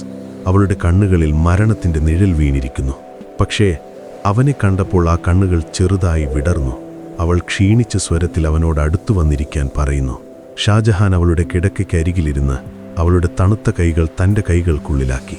ആ നിമിഷം അദ്ദേഹം ഒരു ചക്രവർത്തിയല്ല, തൻ്റെ പ്രിയപ്പെട്ടവൾ ലോകം വിട്ടു പോകുന്നത് നിസ്സഹായനായി നോക്കി നിൽക്കേണ്ടി വരുന്ന ഒരു സാധാരണ മനുഷ്യൻ മാത്രമായിരുന്നു. അവൾ അവസാനമായി അവനോട് ചില കാര്യങ്ങൾ സംസാരിച്ചു. ചരിത്രകാരന്മാർക്കിടയിൽ ഈ സംഭാഷണത്തെക്കുറിച്ച് പലതരത്തിലുള്ള കഥകൾ പ്രചാരത്തിലുണ്ട്. ഏറ്റവും പ്രചാരമുള്ളൊരു കഥയനുസരിച്ച് അവൾ ഷാജഹാനോട് 2 വാഗ്ദാനങ്ങൾ ആവശ്യപ്പെട്ടു. ഒന്ന്, തനിക്ക് ശേഷം അദ്ദേഹം വേറൊരു വിവാഹം കഴിക്കരുത്. കാരണം തൻ്റെ മക്കളെ ഒരു രണ്ടാനമ്മയുടെ കീഴിൽ വളർത്താൻ അവൾ ഇഷ്ടപ്പെട്ടിരുന്നില്ല. 2, തങ്ങളുടെ പ്രണയത്തിൻ്റെ പ്രതീകമായി ലോകം ഇന്നുവരെ കാണാത്തൊരു സ്മാരകം തനിക്ക് വേണ്ടി പണിയണം. കാലത്തെ അതിജീവിക്കുന്ന തങ്ങളുടെ കഥ ലോകത്തോട് പറയുന്ന ഒന്ന്. മറ്റൊരു കഥ പറയുന്നത് അവൾ തൻ്റെ മക്കളെക്കുറിച്ച് മാത്രമാണ് സംസാരിച്ചതെന്നാണ്. മൂത്ത മകൾ ജഹനാരെയും മൂത്ത മകൻ ദാരയെയും അദ്ദേഹം പ്രത്യേകം ശ്രദ്ധിക്കണമെന്നും മറ്റു മക്കളെയും നല്ല രീതിയിൽ വളർത്തണമെന്നും അവൾ ആവശ്യപ്പെട്ടു. കാരണം എന്തുതന്നെയായിരുന്നാലും ആ അവസാന നിമിഷങ്ങളിലും അവൾ ചിന്തിച്ചത് തൻ്റെ ഭർത്താവിനെയും മക്കളെയും കുറിച്ചായിരുന്നു. ഷാജഹാൻ കണ്ണീരോടെ അവൾക്ക് വാക്ക് നൽകി. അവളുടെ എല്ലാ ആഗ്രഹങ്ങളും താൻ നിറവേറ്റുമെന്ന് അദ്ദേഹം ആണയിട്ടു. അവളുടെ കണ്ണുകൾ പതിയെ അടയുന്നത് അദ്ദേഹം കണ്ടു. അവളുടെ കൈകൾക്കുള്ളിലെ അവസാനത്തെ ജീവന്റെ തുടിപ്പും നിലച്ചു. ജൂൺ 17, 1631. ആ രാത്രി ബുർഹാൻപൂരിലെ ആ കൊട്ടാരത്തിൽ മുംതാസ് മഹൽ ഈ ലോകത്തോട് വിട പറഞ്ഞു. ഷാജഹാന്റെ ലോകം ആ നിമിഷം നിശ്ചലമായി. അവൻ്റെ നിലവിളി ആ കൊട്ടാരത്തിൻ്റെ ചുവരുകളിൽ തട്ടി പ്രതിധ്വനിച്ചു. ഒരു സാമ്രാജ്യത്തിൻ്റെ അധിപൻ, ലക്ഷക്കണക്കിന് പടയാളികളുടെ നായകൻ, ഒരു കൊച്ചു കുഞ്ഞിനെപ്പോലെ തൻ്റെ ഭാര്യയുടെ മൃതദേഹം കെട്ടിപ്പിടിച്ച് പൊട്ടിക്കരഞ്ഞു. മുംതാസിൻ്റെ മരണം ഷാജഹാനെ മാനസികമായി തകർത്തു. അദ്ദേഹം ദിവസങ്ങളോളം മുറിയിൽ നിന്നിറങ്ങിയില്ല. ആരോടും സംസാരിച്ചില്ല. ഭക്ഷണവും വെള്ളവും ഉപേക്ഷിച്ചു. രാജകീയ വസ്ത്രങ്ങൾ മാറ്റി വെളുത്ത വസ്ത്രം ധരിച്ചു. അവൻ്റെ കറുത്ത മുടിയും താടിയും നരച്ചു വെളുക്കാൻ തുടങ്ങി. ദിവസങ്ങൾക്കുള്ളിൽ അദ്ദേഹം ഒരുപാട് വയസ്സായതുപോലെ തോന്നി. സംഗീതവും ആഘോഷങ്ങളും കൊട്ടാരത്തിൽ നിന്ന് നിരോധിച്ചു. സാമ്രാജ്യം മുഴുവൻ 2 വർഷത്തോളം ദുഃഖാചരണം പ്രഖ്യാപിച്ചു. അദ്ദേഹം ചിരിക്കുന്നത് നിർത്തി. സുഗന്ധദ്രവ്യങ്ങൾ ഉപയോഗിക്കുന്നത് ഉപേക്ഷിച്ചു. അവൻ്റെ ലോകം ഇരുണ്ടുപോയിരുന്നു. തനിക്ക് ചുറ്റും നടക്കുന്നതൊന്നും അദ്ദേഹം അറിയുന്നില്ലായിരുന്നു. ഒരു നിമിഷം കൊണ്ട് തൻ്റെ ജീവിതത്തിൻ്റെ അർത്ഥം തന്നെ നഷ്ടപ്പെട്ടതുപോലെ അവന് തോന്നി. തൻ്റെ ആത്മാവിൻ്റെ പാതിയാണ് അവളോടൊപ്പം പോയതെന്ന് അദ്ദേഹം വിശ്വസിച്ചു. മുംതാസിൻ്റെ മൃതദേഹം താൽക്കാലികമായി ബുർഹാൻപൂരിലെ ഒരു പൂന്തോട്ടത്തിൽ ഖബറടക്കി. എന്നാൽ തൻ്റെ പ്രിയതമ ഈ താൽക്കാലികമായ കല്ലറയിൽ കിടക്കുന്നത് ഷാജഹാന് സഹിക്കാൻ കഴിഞ്ഞില്ല. അവൾക്ക് നൽകിയ വാക്ക് അവൻ്റെ മനസ്സിൽ മുഴങ്ങിക്കൊണ്ടിരുന്നു. അവൾക്ക് വേണ്ടി ഒരു സ്മാരകം പണിയണം. വെറുമൊരു സ്മാരകമല്ല, സ്നേഹം കല്ലിൽ തീർത്ത ഒരു കവിത. സ്വർഗത്തിലെ ഒരു കൊട്ടാരം ഭൂമിയിൽ പണിയണം. ആ ചിന്തയിൽ നിന്നാണ് ലോകം ഇന്നുവരെ കണ്ട ഏറ്റവും വലിയ അത്ഭുതങ്ങളിലൊന്ന് താജ്മഹൽ പിറവിയെടുക്കുന്നത്. തൻ്റെ ദുഃഖത്തെ ചരിത്രത്തിലെ ഏറ്റവും മനോഹരമായ സൃഷ്ടിയാക്കി മാറ്റാൻ അദ്ദേഹം തീരുമാനിച്ചു. ആ ദുരന്തരാത്രി ഒരു ചക്രവർത്തിയുടെ ഹൃദയത്തിൽ ഒരു കലാകാരൻ ജനിക്കുകയായിരുന്നു.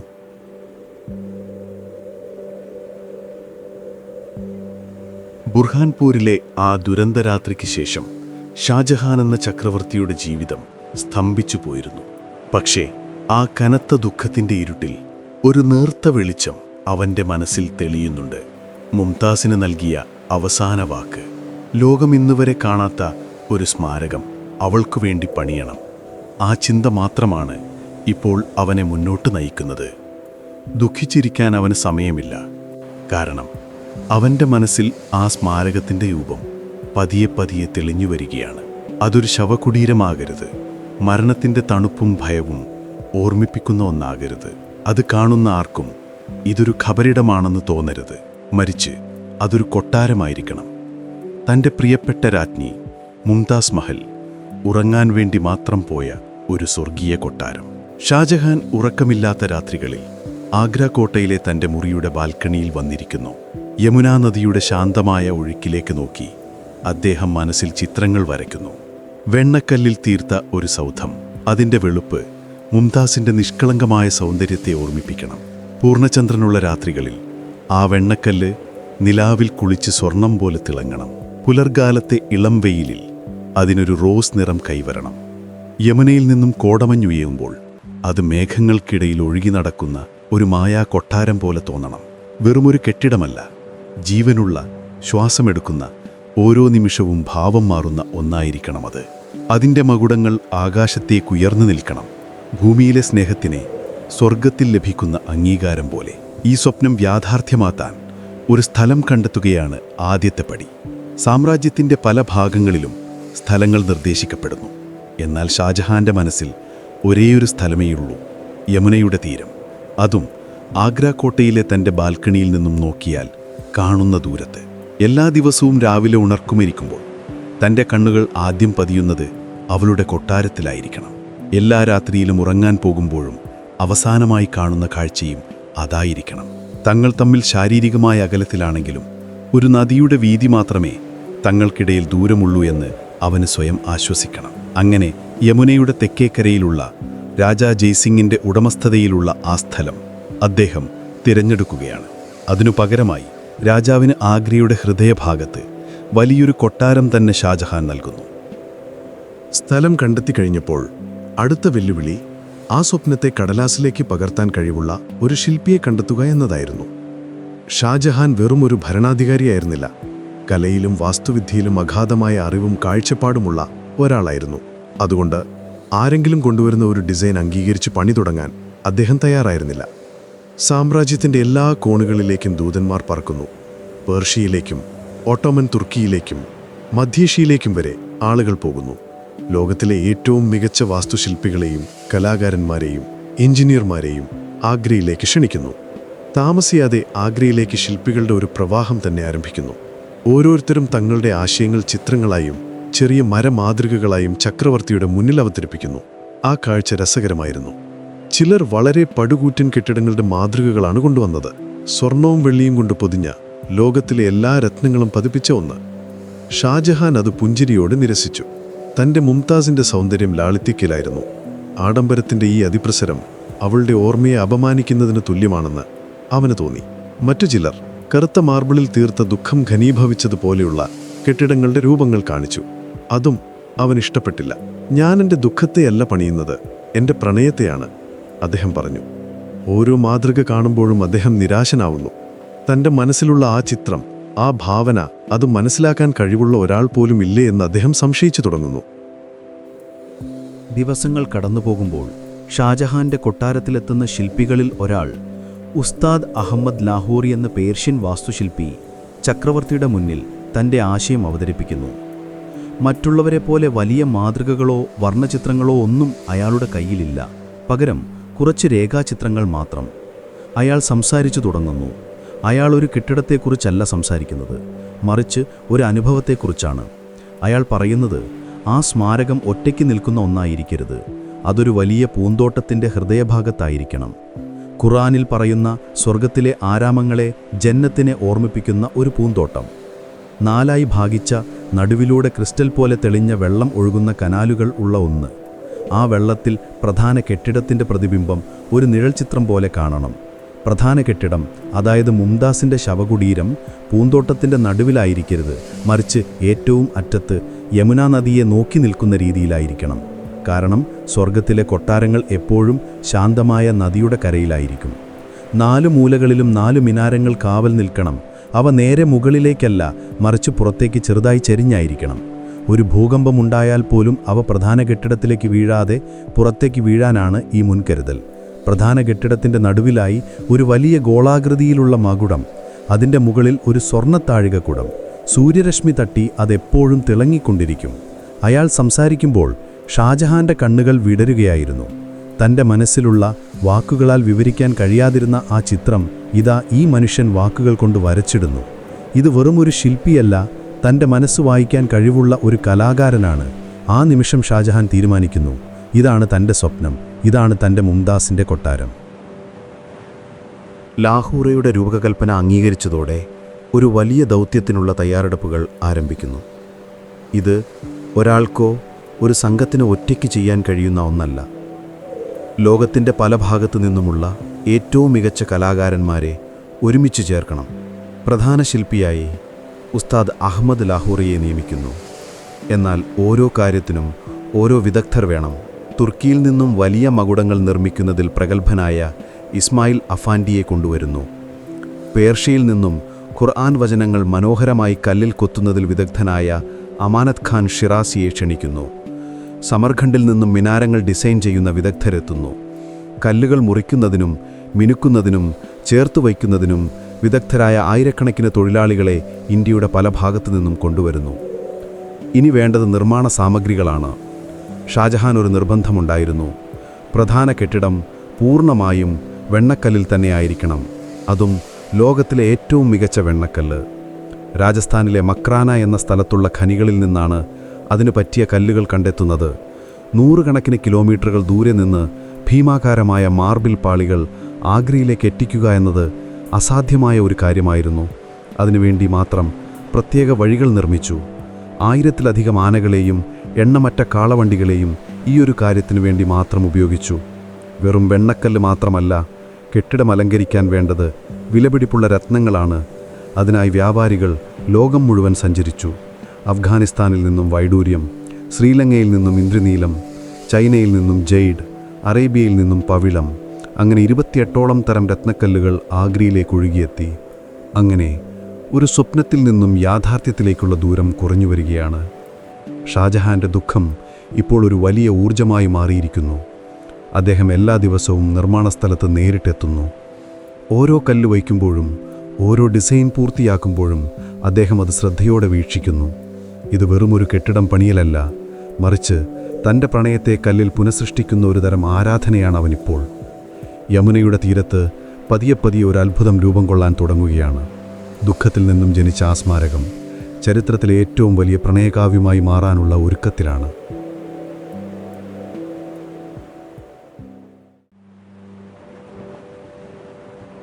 യമുനയുടെ തീരത്തിൽ ഇപ്പോൾ ഒരു പുതിയ നഗരം തന്നെ ഉണർന്നിരിക്കുകയാണ്. താജ്ഖഞ്ച് എന്ന തീരിലറിയപ്പെടുന്ന ഒരു താൽക്കാലിക നഗരം. 20,000-ലധികം വരുന്ന തൊഴിലാളികൾക്കും ശില്പികൾക്കും കലാകാരന്മാർക്കും അവരുടെ കുടുംബങ്ങൾക്കും താമസിക്കാനുള്ള ഒരിടം. ഇവിടെ ഇപ്പോൾ രാവും പകലും തമ്മിൽ വ്യത്യാസമില്ല. ദൂരെ രാജസ്ഥാനിലെ മക്രാനയിൽ നിന്നും കൊണ്ടുവന്ന വെണ്ണക്കൽ പാളികൾ ഇറക്കുന്നതിൻ്റെ ശബ്ദം, ഉളികളും ചുറ്റികകളും കല്ലിൽ കൊത്തുന്നതിൻ്റെ നേർത്ത സംഗീതം, ആയിരക്കണക്കിന് ആളുകളുടെ സംസാരം, കാളവണ്ടികളുടെ ശബ്ദം, ആനകളുടെ ചിഹ്നംവിളി, ഇതെല്ലാം ചേർന്ന് അതൊരു ബഹളമയമായ ലോകമാണ്. ഷാജഹാന്റെ മനസ്സിലെ ശാന്തമായ പ്രണയസൗധം യാഥാർത്ഥ്യമാകുന്നത് ഈ കോലാഹലങ്ങളുടെ നടുവിലാണ്. നിർമ്മാണത്തിൻ്റെ ആദ്യഘട്ടം ഏറ്റവും പ്രധാനപ്പെട്ട ഒന്നാണ്, അടിത്തറ പാകൽ. യമുനാ നദിയുടെ തൊട്ടുകരയിലാണ് ഈ പടുകൂറ്റൻ കെട്ടിടം പണിയുന്നത്. നദിക്കരയിലെ മണ്ണ് ഉറപ്പില്ലാത്തതാണ്. കാലക്രമേണ നദി ഗതിമാറി ഒഴുകിയാലോ ഒരു വെള്ളപ്പൊക്കമുണ്ടായാലോ കെട്ടിടത്തിന് ബലക്ഷയം സംഭവിക്കാം. ഇത് മുൻകൂട്ടി കണ്ട എഞ്ചിനീയർമാർ അസാധാരണമായൊരു മാർഗമാണ് അതിനായി കണ്ടെത്തിയത്. അവർ നദിക്കരയിൽ ആഴത്തിൽ ഒരുപാട് കിണറുകൾ കുഴിച്ചു. വെറും കിണറുകളല്ല, വെൽ ഫൗണ്ടേഷൻ എന്നറിയപ്പെടുന്ന ആധുനിക നിർമ്മാണ രീതിയുടെ ആദ്യ രൂപം. ആ കിണറുകൾ പാറക്കെട്ടുകൾ വരെ താഴ്ത്തി, അതിനുശേഷം ഉള്ളിലെ ചെളിയും വെള്ളവും നീക്കം ചെയ്ത് കരിങ്കല്ലും കുമ്മായവും നിറച്ച് ഭീമാകാരമായ തൂണുകളാക്കി മാറ്റി. ഈ കരിങ്കൽ തൂണുകൾക്ക് മുകളിലാണ് താജ്മഹലിൻ്റെ യഥാർത്ഥ അടിത്തറ പണിതുയർത്തുന്നത്. ഈയൊരു അടിത്തറയുടെ ബലമാണ് 400 വർഷങ്ങൾക്കിപ്പുറവും പല ഭൂകമ്പങ്ങളെയും വെള്ളപ്പൊക്കങ്ങളെയും അതിജീവിച്ച് ആ വെണ്ണക്കൽ സൗധത്തെ ഇന്നും താങ്ങി നിർത്തുന്നത്. അടിത്തറ ഉറച്ചു കഴിഞ്ഞപ്പോൾ പിന്നെ കെട്ടിടം പണി തുടങ്ങുകയായി. ഇത് നമ്മൾ ഇന്ന് കാണുന്നത് പോലെ സിമൻറ്റും കമ്പിയും വെച്ച് കോൺക്രീറ്റ് ചെയ്യുന്ന പരിപാടിയല്ല. ഭീമാകാരമായ മാർബിൾ കട്ടകൾ ഒന്നിനു മുകളിൽ ഒന്നായി വെച്ച് അവയെ പരസ്പരം ബന്ധിപ്പിക്കാനായി പ്രത്യേകതരം പൂട്ടുകളും താക്കോലുകളും പോലുള്ള സംവിധാനമാണ് ഉപയോഗിക്കുന്നത്. ഓരോ കല്ലും കൃത്യമായ അളവിൽ മുറിച്ച് മിനുക്കിയെടുത്ത് അതിൻ്റെ സ്ഥാനത്ത് കൊണ്ടുപോയി വെക്കണം. 1 മില്ലിമീറ്ററിൻ്റെ വ്യത്യാസം പോലും ഡിസൈനിൻ്റെ ഭംഗിയെ മുഴുവനായി തകർക്കും. ആയിരക്കണക്കിന് തൊഴിലാളികൾ ഈ ഒരു ജോലിയിൽ മാത്രം ഏർപ്പെട്ടിരിക്കുന്നു. അവർ തലമുറകളായി കല്ലുപണി ചെയ്യുന്നവരാണ്. അവരുടെ കൈകൾക്ക് കല്ലിൻ്റെ ഭാഷ അറിയാം. എവിടെ മുറിക്കണം, എങ്ങനെ മിനുക്കണം എന്നൊക്കെ അവർക്ക് ഹൃദിസ്ഥമാണ്. നിർമ്മാണം പുരോഗമിക്കുമ്പോൾ എല്ലാവരെയും അത്ഭുതപ്പെടുത്തിയ ഒരു ചോദ്യമുണ്ട്. ഇത്രയും ഭാരമുള്ള മാർബിൾ കട്ടകൾ എങ്ങനെയാണ് 100 കണക്കിന് അടികൾ ഉയരത്തിലുള്ള കെട്ടിടത്തിൻ്റെ മുകളിലേക്ക് എത്തിക്കുന്നത്? ഇന്നത്തെ പോലെ ക്രെയിനുകളോ മറ്റ് യന്ത്രങ്ങളോ ഒന്നുമില്ല. അതിനായി അവർ കണ്ടെത്തിയ മാർഗം വളരെ ലളിതവും എന്നാൽ അതിബുദ്ധിപരവുമായിരുന്നു. കെട്ടിടം വളരുന്നതിനനുസരിച്ച് അതിനു ചുറ്റും മണ്ണും ഇഷ്ടികയും കൊണ്ട് ഒരു വലിയ റാമ്പ്, അതായത് ഒരു ചരിഞ്ഞ പാത നിർമ്മിക്കുന്നു. കെട്ടിടത്തിൻ്റെ ഉയരം കൂടുന്തോറും ഈ റാമ്പിൻ്റെ നീളവും ഉയരവും കൂട്ടിക്കൊണ്ടുവരും. കാളകളെയും ആനകളെയും ഉപയോഗിച്ച് ഭീമൻ മാർബിൾ കട്ടകളെ തടികൊണ്ടുണ്ടാക്കിയ ഉരുളകൾക്ക് മുകളിലൂടെ ഈ റാമ്പിലൂടെ മുകളിലേക്ക് വലിച്ചു കയറ്റുന്നു. പ്രധാന മകുടം പണിത് തീരുമ്പോഴേക്കും ഈ റാമ്പിന് കിലോമീറ്ററുകളോളം നീളമുണ്ടായിരുന്നുവെന്നാണ് പറയപ്പെടുന്നത്. കെട്ടിടം പണി പൂർത്തിയായതിനു ശേഷം ഈ ഭീമൻ മൺപാത പൊളിച്ചുമാറ്റാൻ തന്നെ വർഷങ്ങളെടുത്തു. കെട്ടിടത്തിൻ്റെ പ്രധാന ഭാഗം പൂർത്തിയായി കഴിഞ്ഞപ്പോൾ അടുത്ത ഘട്ടം ആരംഭിക്കുകയായിരുന്നു: അലങ്കാരപ്പണികൾ. ഇതാണ് താജ്മഹലിനെ വെറുമൊരു വെണ്ണക്കൽ സൗധത്തിൽ നിന്നും ഒരു കലാസൃഷ്ടിയാക്കി മാറ്റുന്നത്.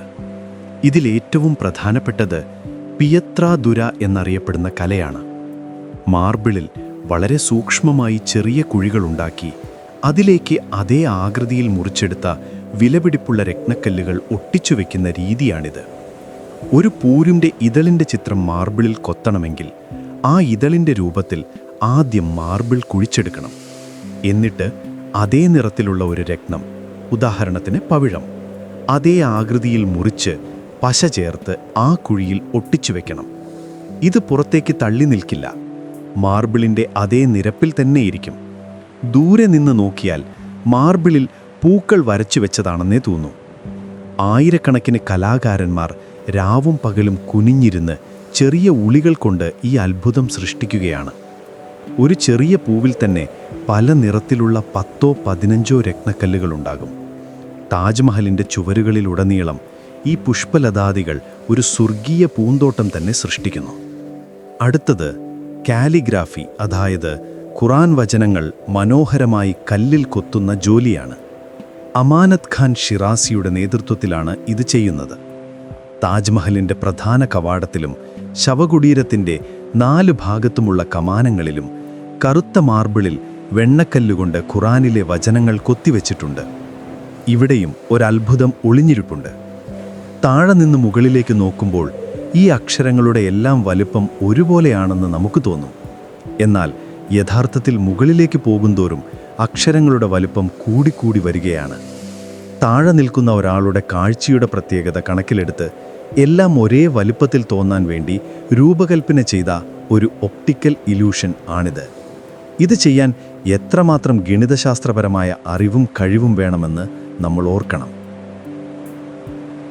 ഇതുകൂടാതെ മാർബിളിൽ കൊത്തിയെടുത്ത അതിമനോഹരമായ ജാലികളുണ്ട്.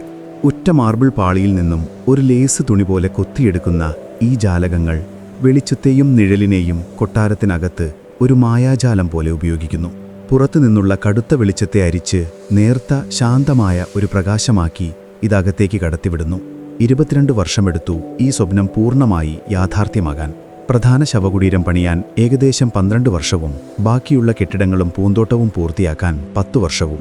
ഈ 22 വർഷവും 20,000 തൊഴിലാളികൾ തങ്ങളുടെ വിയർപ്പും രക്തവും ഈ വെണ്ണക്കല്ലിൽ കലർത്തി. ഈ തൊഴിലാളികളുടെ കഥകളെക്കുറിച്ച് ഒരുപാട് ഐതിഹ്യങ്ങൾ പ്രചാരത്തിലുണ്ട്. നിർമ്മാണം പൂർത്തിയായതിനു ശേഷം ഇതുപോലൊന്ന് മറ്റൊരിടത്തും പണിയാതിരിക്കാൻ വേണ്ടി ഷാജഹാൻ എല്ലാ തൊഴിലാളികളുടെയും കൈകൾ വെട്ടിമാറ്റിയെന്ന് ചിലർ പറയാറുണ്ട്. എന്നാൽ ഇതിന് യാതൊരു ചരിത്രപരമായ തെളിവുമില്ല. അതൊരു കെട്ടുകഥയാവാനാണ് സാധ്യത. കാരണം ഇതേ തൊഴിലാളികളെ ഷാജഹാൻ പിന്നീട് ഡൽഹിയിൽ താൻ പണിത പുതിയ തലസ്ഥാനമായ ഷാജഹാനാബാദിലെ കെട്ടിടങ്ങൾ പണിയാനും ഉപയോഗിച്ചിട്ടുണ്ട്. അങ്ങനെ 1653 താജ്മഹൽ പൂർണ്ണമായും പണി തീർന്നു. യമുനയുടെ തീരത്ത് ആകാശത്തിൻ്റെ നീലിമയിൽ ഒരു വെണ്ണക്കൽ കവിത പോലെ അത് തലയുയർത്തി നിന്നു. അത് വെറുമൊരു കെട്ടിടമായിരുന്നില്ല. 22 വർഷത്തെ പ്രയത്നത്തിൻ്റെ, 20,000 പേരുടെ അധ്വാനത്തിൻ്റെ, അതിലുപരി ഒരു ചക്രവർത്തിയുടെ അടങ്ങാത്ത പ്രണയത്തിൻ്റെ സ്മാരകമായിരുന്നു അത്. മുംതാസിൻ്റെ മൃതദേഹം ബുർഹാൻപൂരിൽ നിന്നും വലിയ ആഘോഷങ്ങളോടെ ആഗ്രയിലേക്ക് കൊണ്ടുവന്ന് താജ്മഹലിൻ്റെ ഹൃദയഭാഗത്തുള്ള കല്ലറയിൽ അടക്കം ചെയ്തു. ഒടുവിൽ തൻ്റെ പ്രിയപ്പെട്ടവൾക്ക് അവൾ അർഹിക്കുന്ന ആ സ്വർഗീയ കൊട്ടാരം ലഭിച്ചിരിക്കുന്നു. ഷാജഹാൻ എല്ലാ ദിവസവും കോട്ടയിലിരുന്ന് അവളെ നോക്കിയിരുന്നു. ദുഃഖത്തിൽ നിന്നും ജനിച്ച ആ സൗന്ദര്യം ഇപ്പോൾ അവൻ്റെ ഏക ആശ്വാസമായി മാറിയിരുന്നു.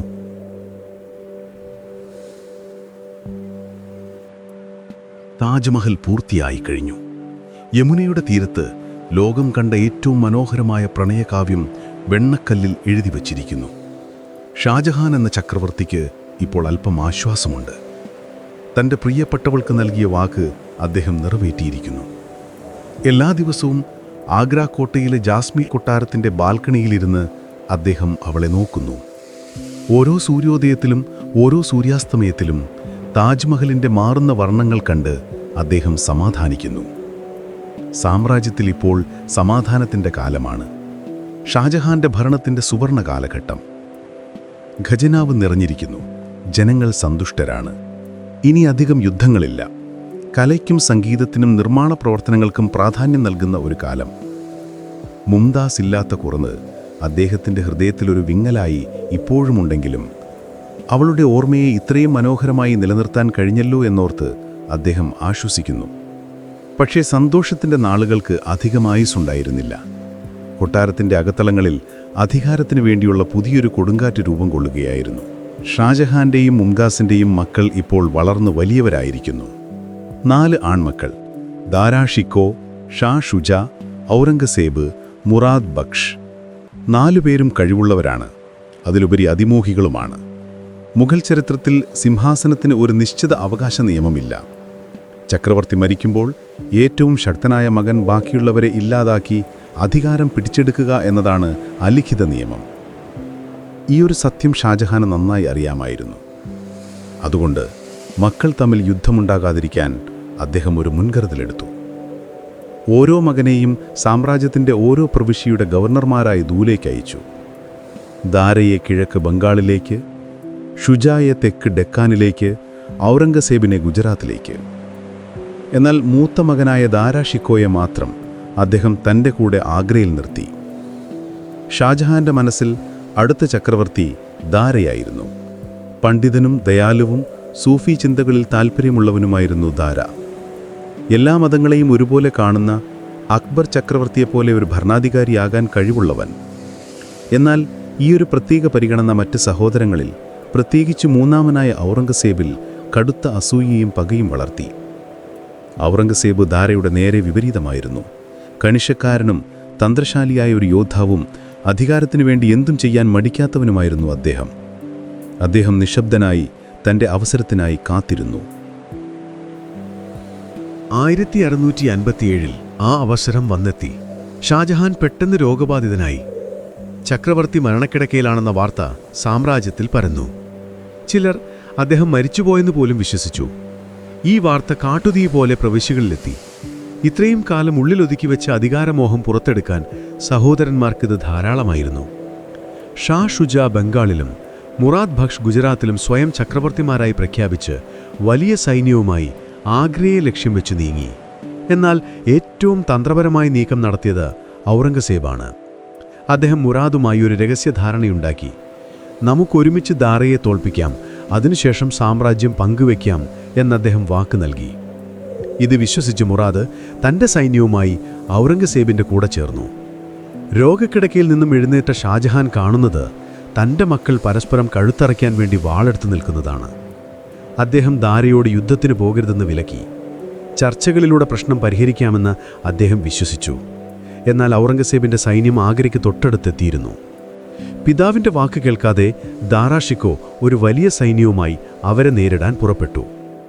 സാമൂഹിറിലെ യുദ്ധം എന്ന പേരിൽ ചരിത്രത്തിൽ അറിയപ്പെടുന്ന ആ പോരാട്ടത്തിൽ ഔറംഗസേബിൻ്റെ തന്ത്രങ്ങൾക്ക് മുന്നിൽ ദാരയുടെ സൈന്യം പരാജയപ്പെട്ടു.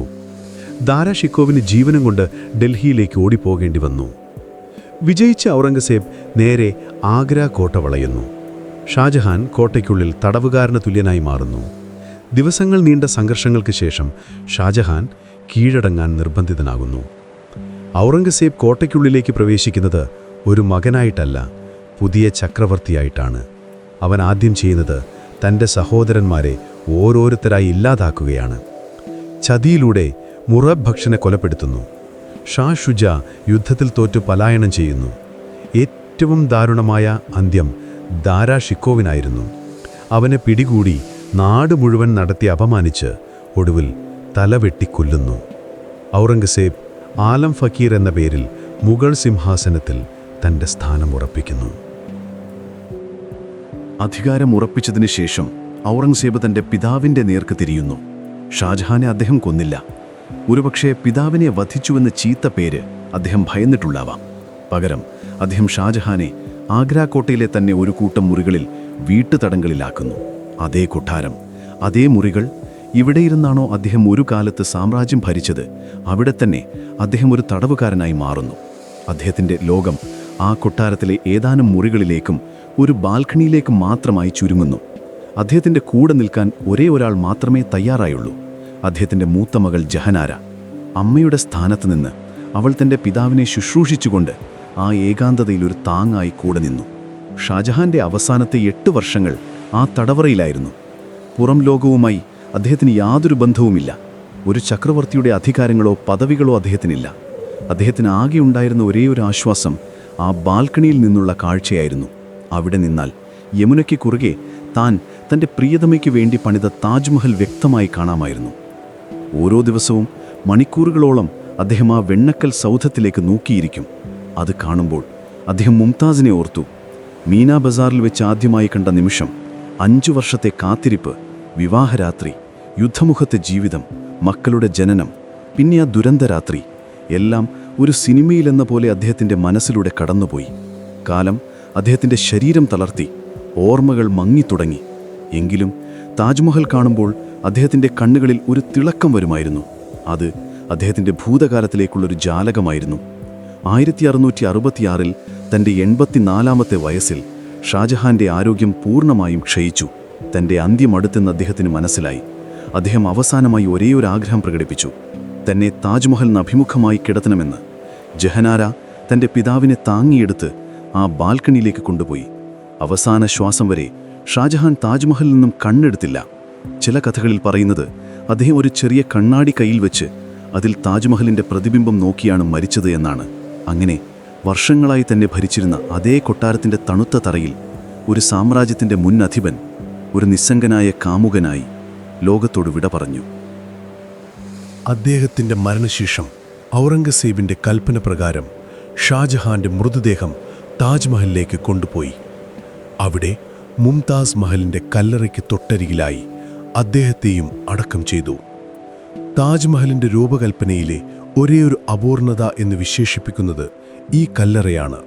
കാരണം മുംതാസിൻ്റെ കല്ലറ കൃത്യം നടുവിലായിരിക്കുമ്പോൾ ഷാജഹാൻ്റെ കല്ലറ അതിനൊരു വശത്തായിട്ടാണ് വച്ചിരിക്കുന്നത്. ഇത് കാണിക്കുന്നത് ഷാജഹാനെ അവിടെ അടക്കം ചെയ്യുമെന്ന് മുൻകൂട്ടി പ്ലാൻ ചെയ്തിരുന്നില്ല എന്നാണ്. ഒരുപക്ഷെ അദ്ദേഹം തനിക്കു വേണ്ടി യമുനയുടെ മറുകരയിൽ കറുത്ത മാർബിൾ കൊണ്ട് മറ്റൊരു താജ്മഹൽ പണിയാൻ ആഗ്രഹിച്ചിരുന്നു. ആർക്കും അറിയില്ല. പക്ഷേ ഒടുവിൽ മരണത്തിൽ അവർ വീണ്ടും ഒന്നിച്ചു.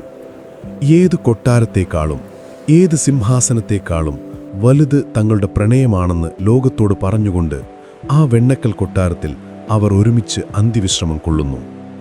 അങ്ങനെ ആഗ്രയിൽ തിരക്കേറിയ ഒരു ചന്തയിൽ ഒരു 15-കാരൻ്റെ കണ്ണുകളിൽ പതിഞ്ഞ ഒരു രൂപത്തിൽ നിന്ന് തുടങ്ങിയ കഥ കാലത്തെ അതിജീവിച്ചു നിൽക്കുന്ന ഒരു നിശബ്ദ സ്മാരകത്തിൻ്റെ കല്ലറയ്ക്കുള്ളിൽ അതിൻ്റെ ശാന്തമായ പരിസമാപ്തി കണ്ടെത്തുന്നു. ഒരു ചക്രവർത്തിയുടെ ഹൃദയത്തെ തകർത്തെറിഞ്ഞ ദുഃഖം 20 വർഷങ്ങൾ കൊണ്ട് പതിയെ ശ്രദ്ധയോടെ ലോകം ഇന്നുവരെ കണ്ട ഏറ്റവും മനോഹരമായൊരു വെണ്ണക്കൽ സൗധമായി മാറി. മരണം കൊണ്ടുപോയ പ്രണയത്തെക്കുറിച്ചല്ല, മറിച്ച് മരണത്തിനു പോലും തോൽപ്പിക്കാൻ കഴിയാത്ത പ്രണയത്തെക്കുറിച്ചാണ് ആ സ്മാരകം ഇന്നും നമ്മളോട് സംസാരിക്കുന്നത്.